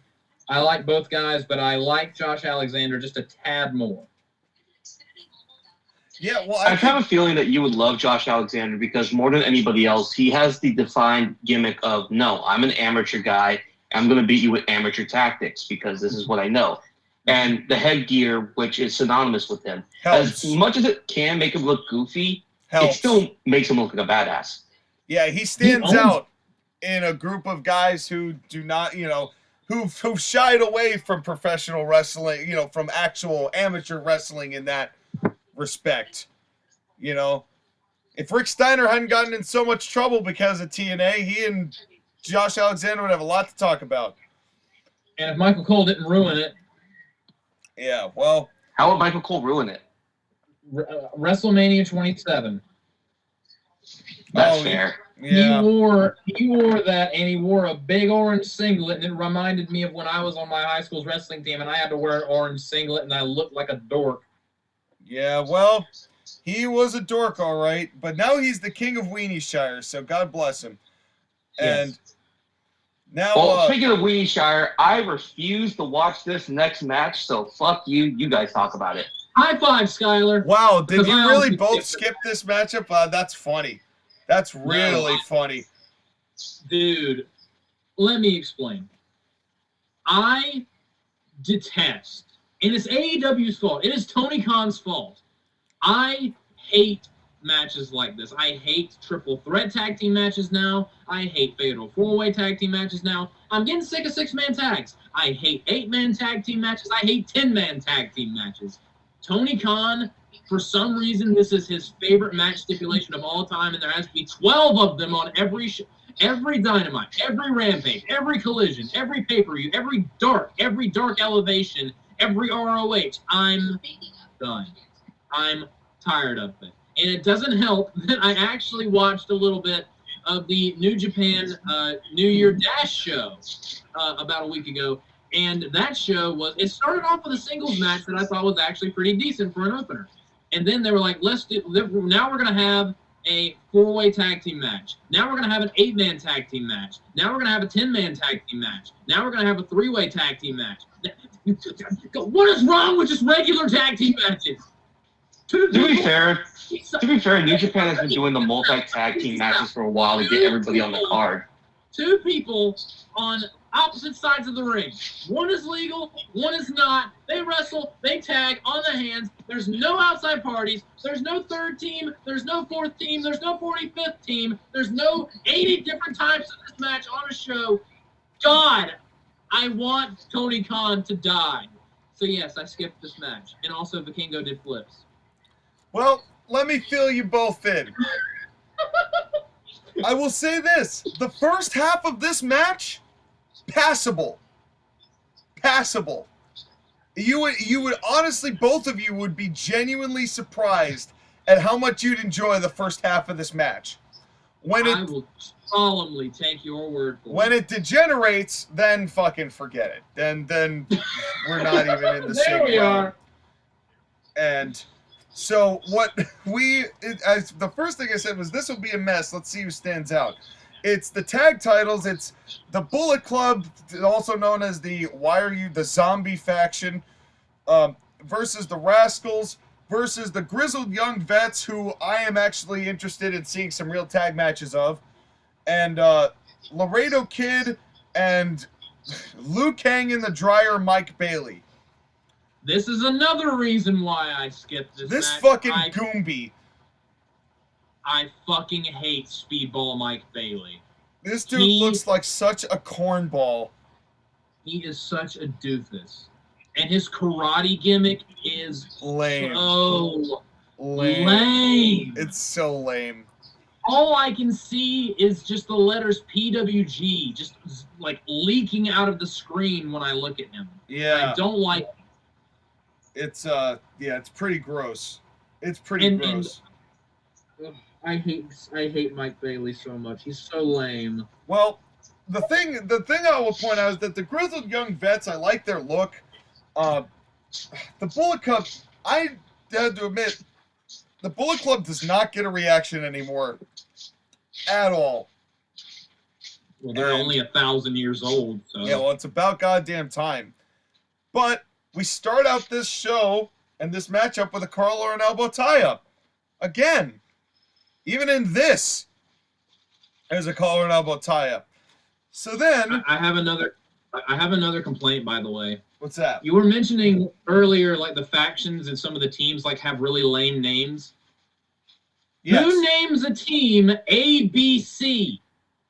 Children. Well, you see, Joshua, that's the initials of the guys, because one guy starts with an A, and their guy starts with a B, and their guy starts with a C. Then legally change your names and come up with an actual name for your team besides the first 3 letters of the fucking alphabet. It was not as bad. That is not as bad as the Rascals. But they're rascals. Yeah, well, there's something, all right. Well, fuck that name. Well, I'll get through this quick. They did a collar double tie-up. There was a roll-through double drop kick that would have looked cooler if they had sharpened it up, but it looked sloppy and uncoordinated. Then all 8 guys get into the ring, and you think that this is going to be everything's just going to degenerate and they're just going to brawl and fight and the whole hope is lost, right? Well, in this case, everybody's yelling, and this one referee is in the middle of all 8 guys, and he's pushing all 4 of these guys back. It's like reverse hungry hippos. And he's trying to push all these guys back into the side of the ring and restore order. And here's the twist. He does. Wow. And order is restored, and they go back to the match.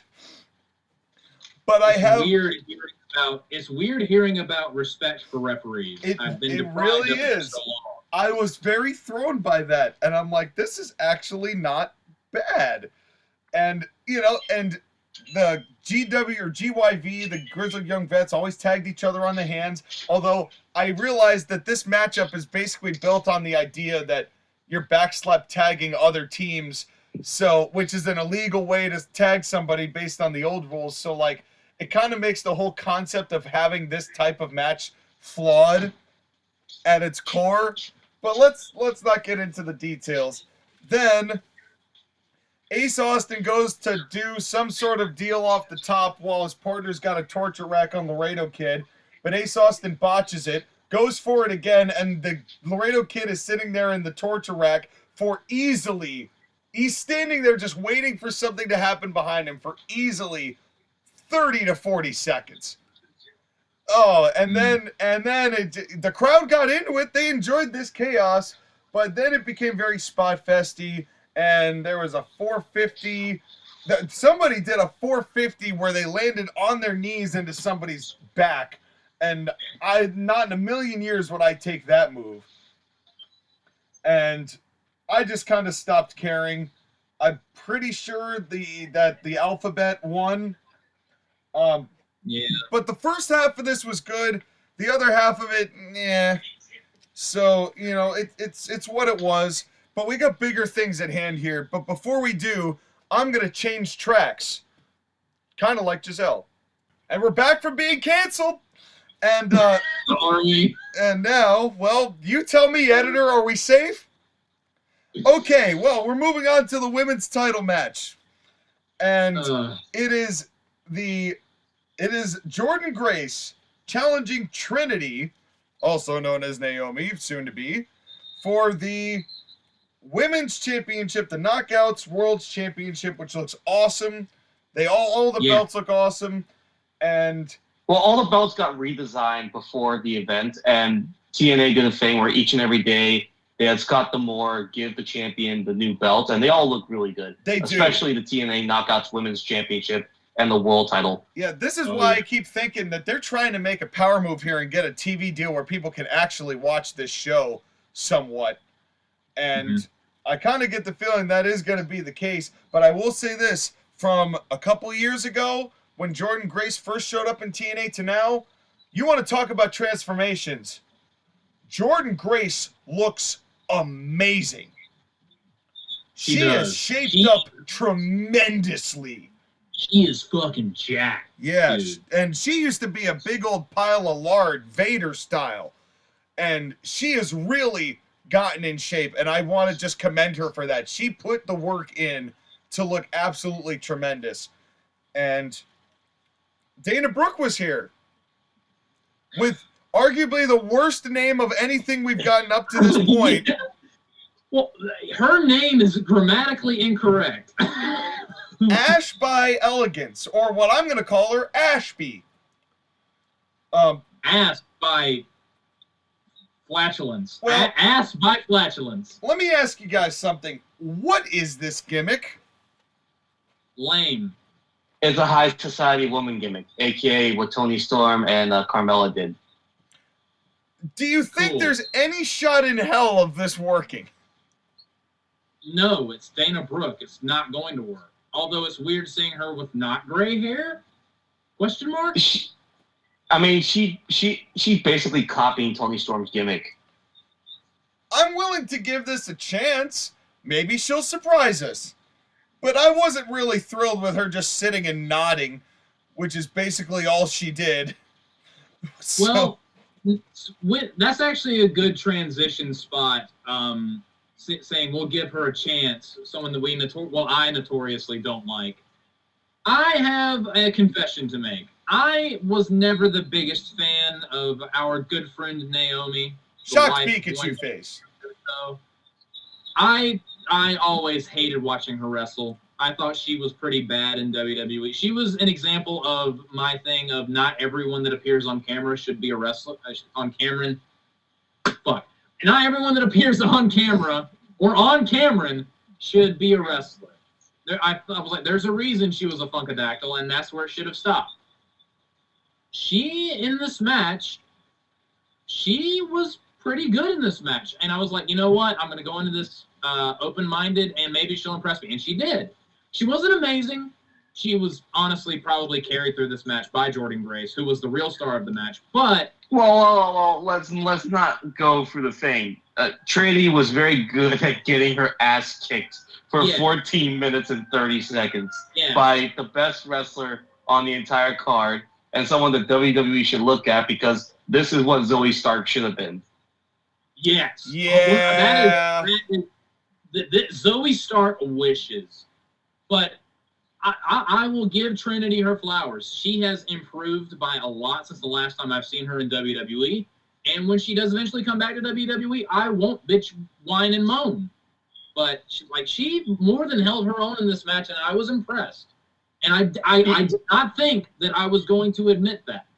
Although she is still kind of weird in some of her kicks and flips, and I think she's going to be inherently a little bit sloppy just because that's how she is, and she's never going to get away from that. She's tightened things up a little. Although I will say there are a couple things she did that did annoy me.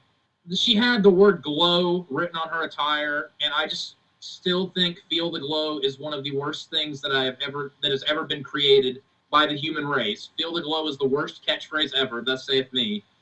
And also, she did the can kicks, which were lame. She didn't do a whole bunch of them.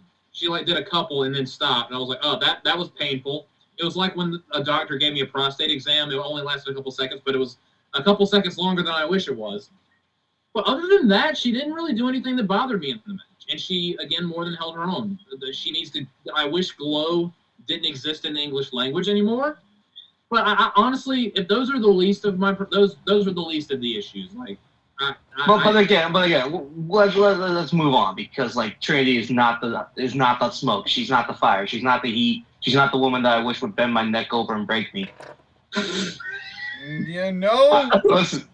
I think we found Skyler's Rhea Ripley.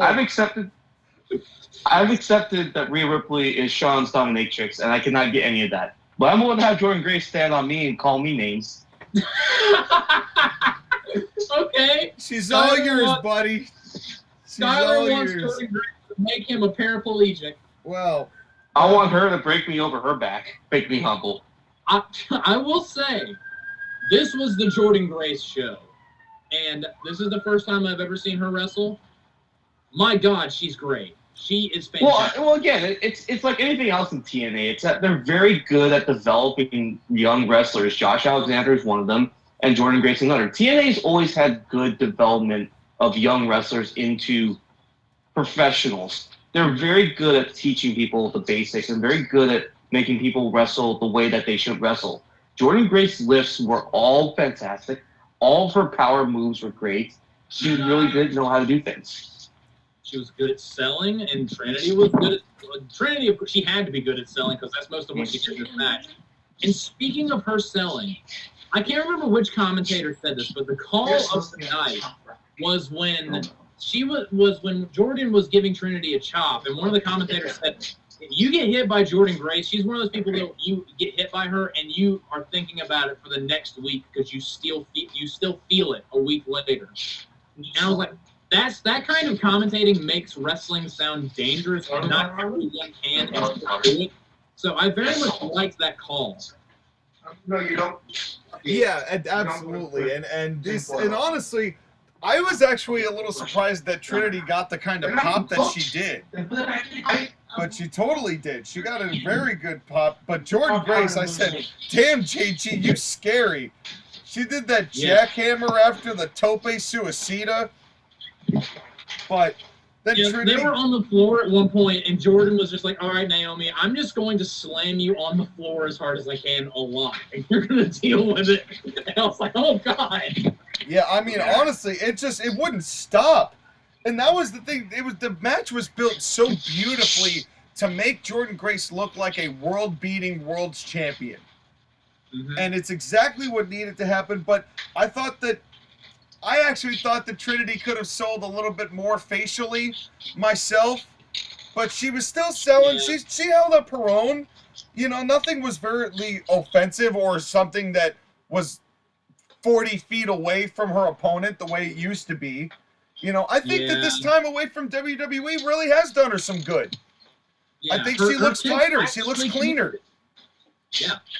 And, you know, I love this back and forth, but I'm skipping way ahead here because this is just Jordan Grace just beating down on Trinity for most of it. I love that finisher, the Starstruck. Mm-hmm. That's so interesting, a move.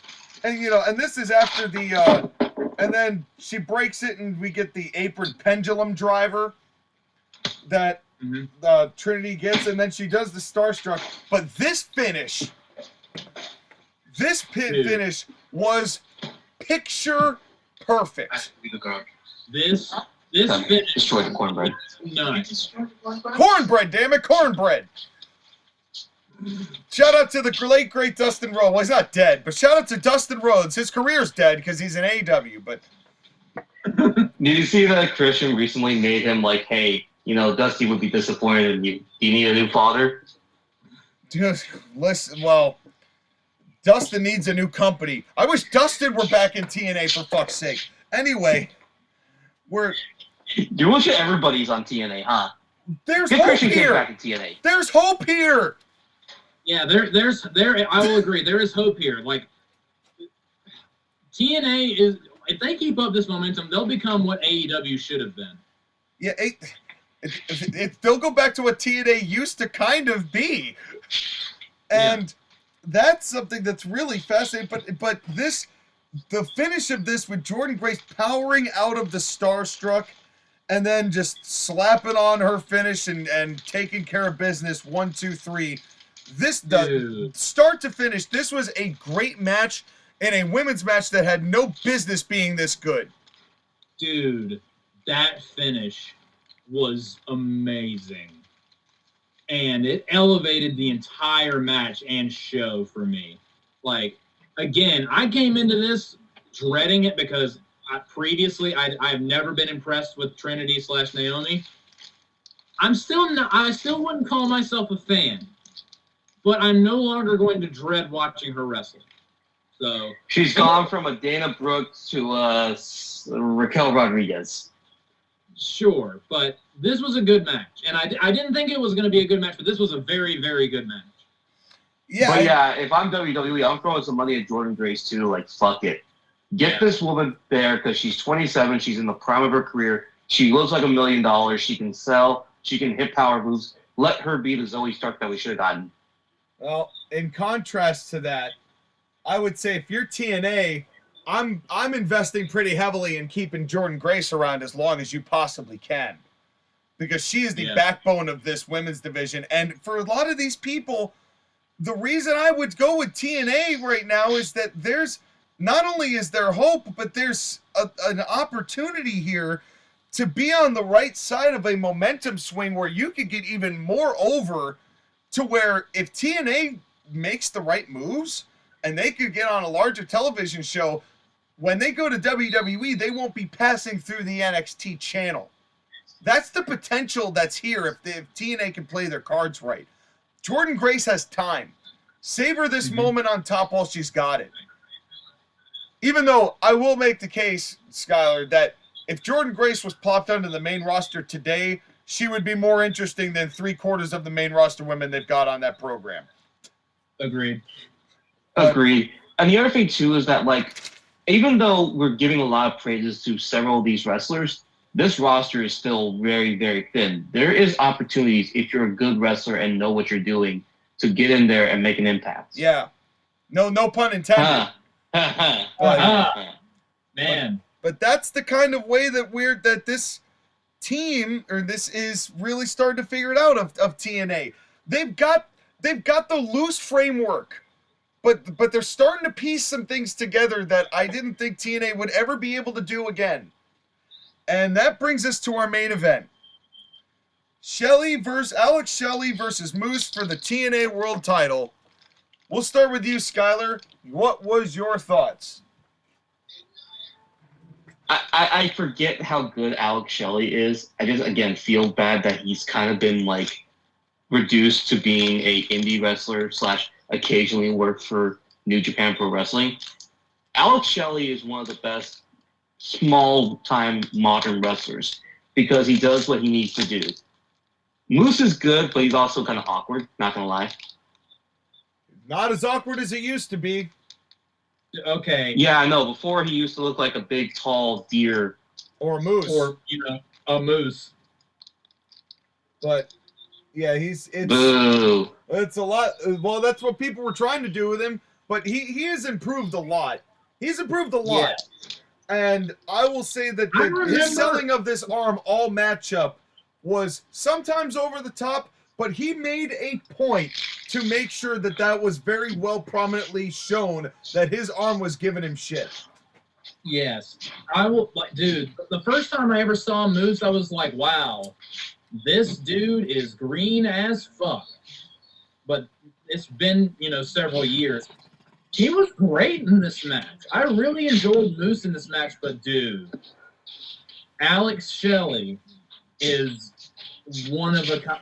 Not even just like his wrestling, his body language throughout this contest. Like the second he was on screen, his body language just like I don't know if I've ever described someone as scientific when it comes to like wrestling, but just the way he would try to get into a position for something, it made everything feel more real. Yeah. Like he was trying to come up with a strategy to win.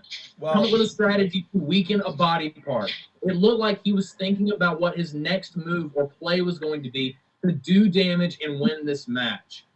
It was the most scientific-looking wrestling attack, I guess you could say, I've ever seen. And I was like, dude, I'm glued to my screen watching this dude operate.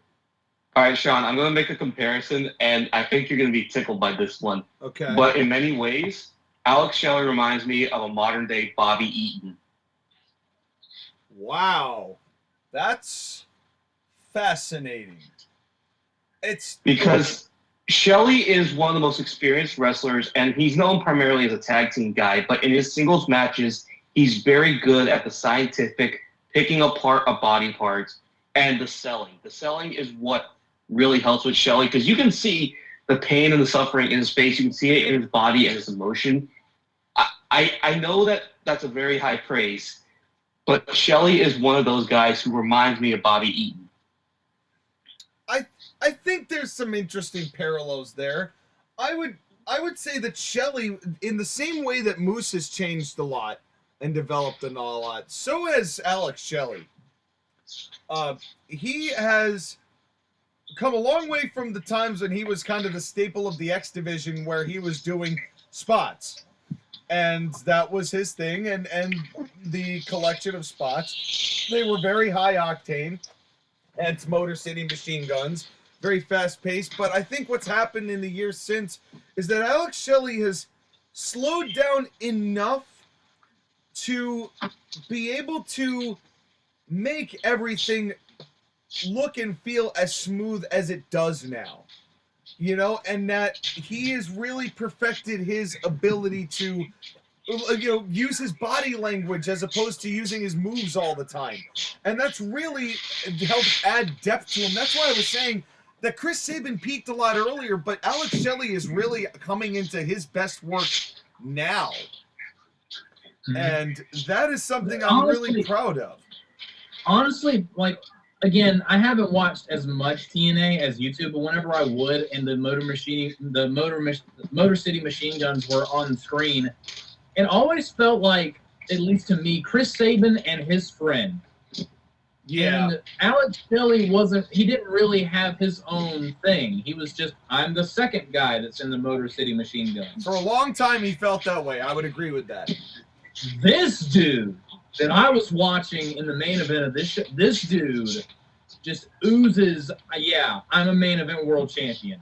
Like, Without it being like forced down your throat, oh, he's only world champion because he's the guy that's been here the longest. Oh, this is a token run.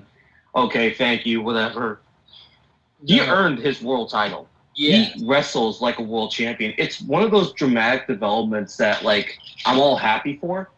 It's one of those things where, like, the Motor City Machine Guns, more than any other tag team, at least in the modern day, is the tag team that does feel like the guys are as good separate as they are together, because they're both good competitors, both as a single and a tag team.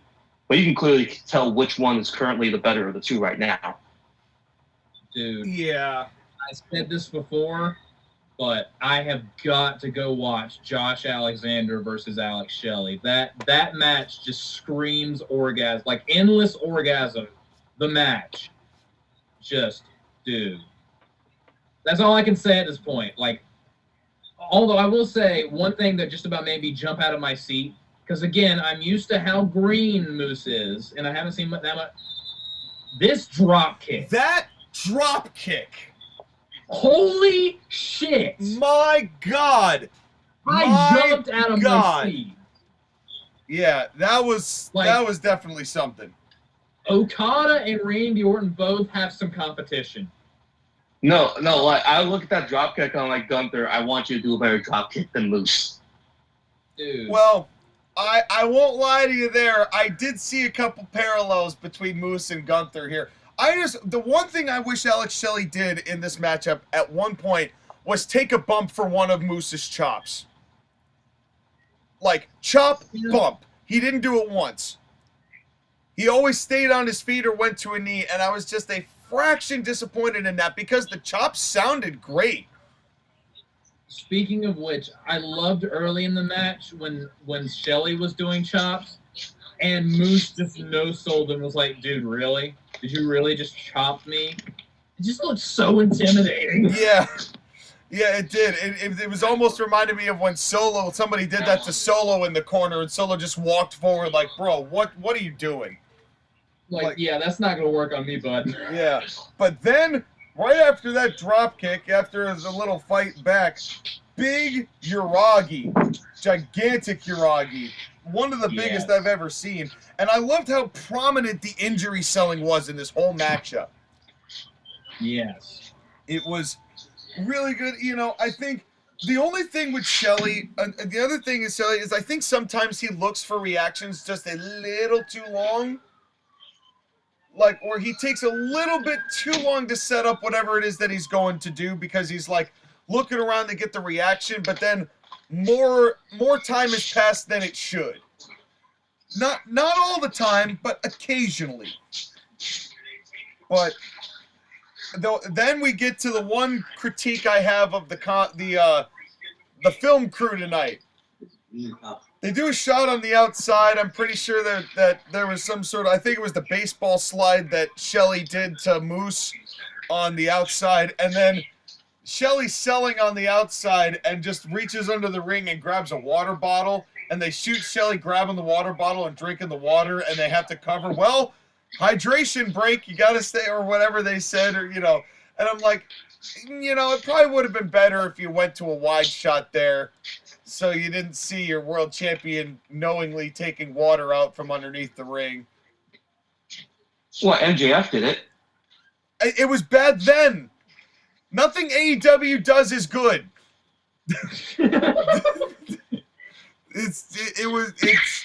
And that's my whole That was thing. the most, how dare you bring that name into my house I've ever heard out of you, Sean. It was the only time that this was acceptable was when RVD was wrestling Triple H at Unforgiven and did the blowing the water, spit the water out at Hunter and got him all cuckapatoo and upset.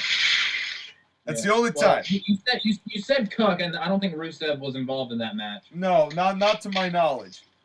But in any case, they do here. Then they do a weird quick fight off with the members of. I didn't feel like this was necessary. The system comes out only to be fought off almost immediately by Kushida and Sabin, who had just fought each other minutes earlier. We don't talk about the fact that they're just fine now. Yeah. Well, they're in a stable, so like they're fine. in a group. They're in a group together.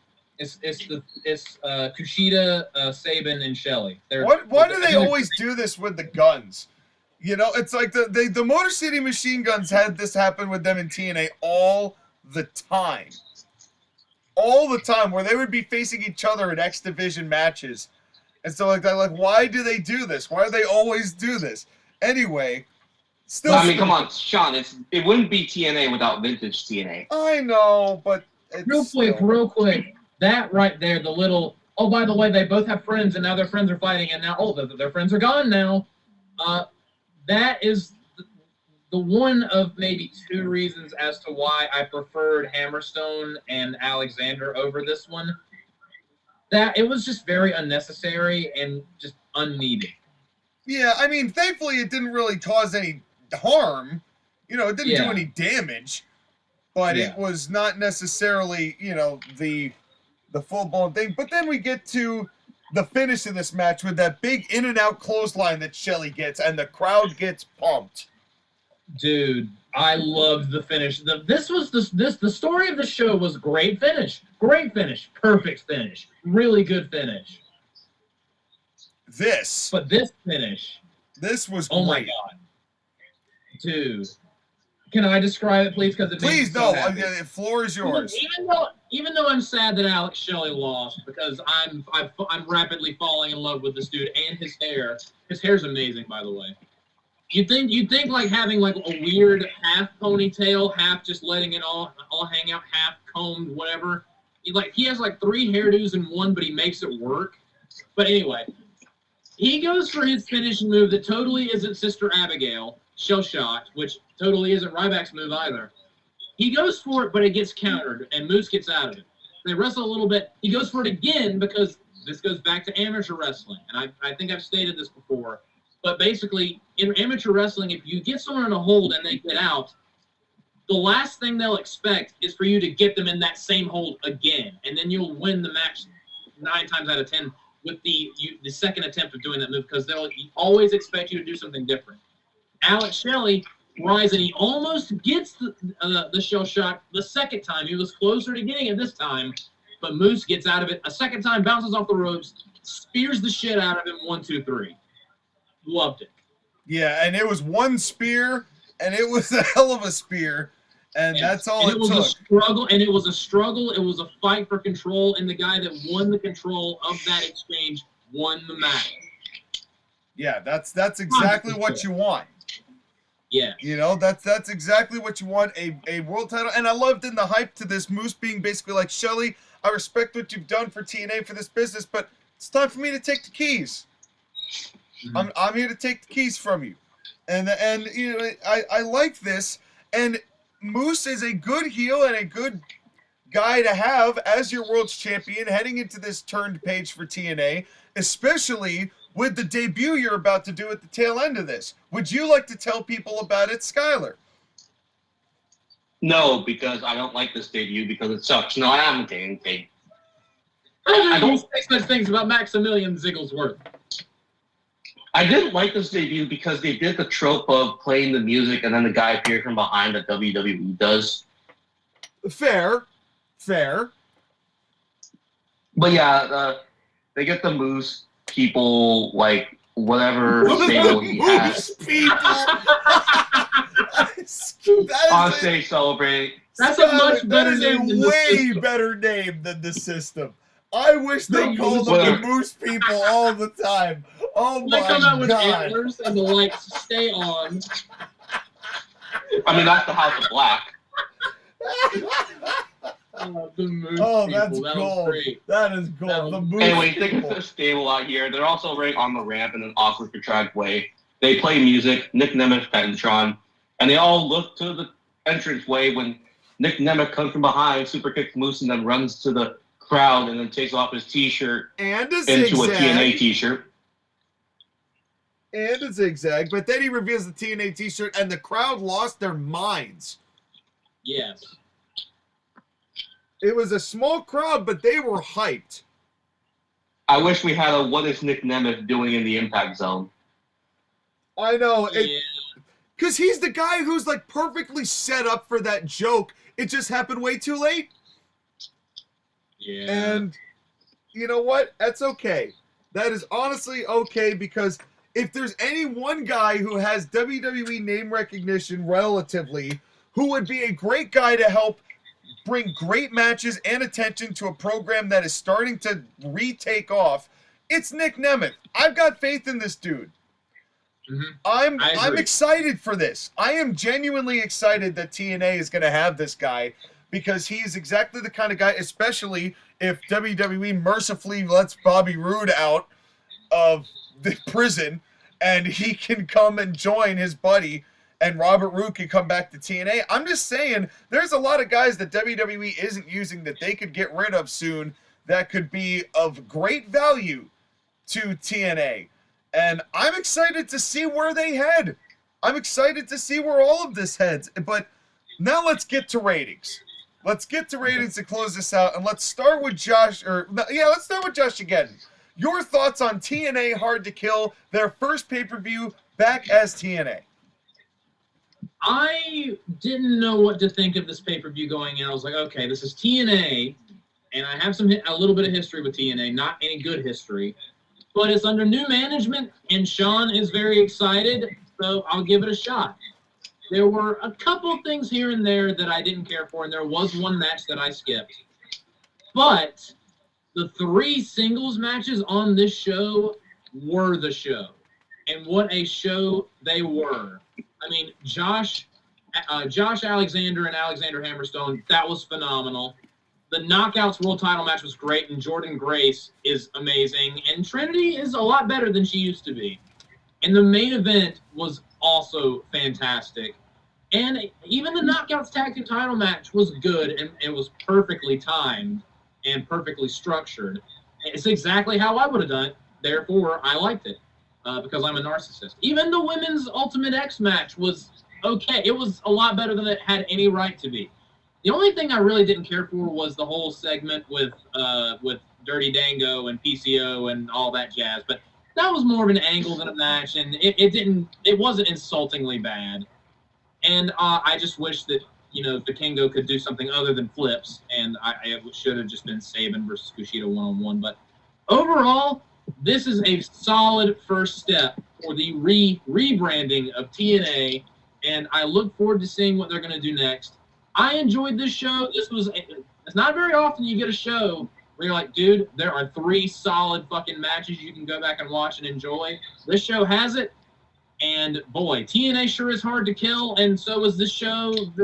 So many hard to kill jokes. That joke is hard to kill. I'm giving this show a solid 7.5 out of 10. I enjoyed it. All right.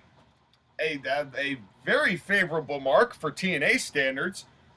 For TNA. Skyler, why don't you bring the scale down a little bit? Just slightly. I mean, we didn't even talk about the production, which for a 3-hour show, they were very quick. They didn't do much milking. It was match, angle, backstage, match, promo, video, match. Entrances weren't too long. Got in, got their shit done in 3 hours if we don't count the pre-show.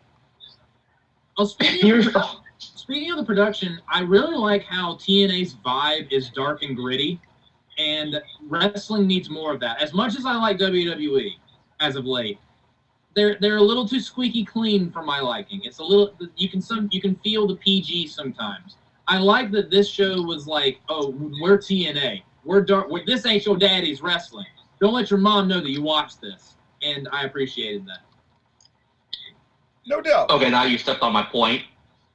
Which is? Yeah.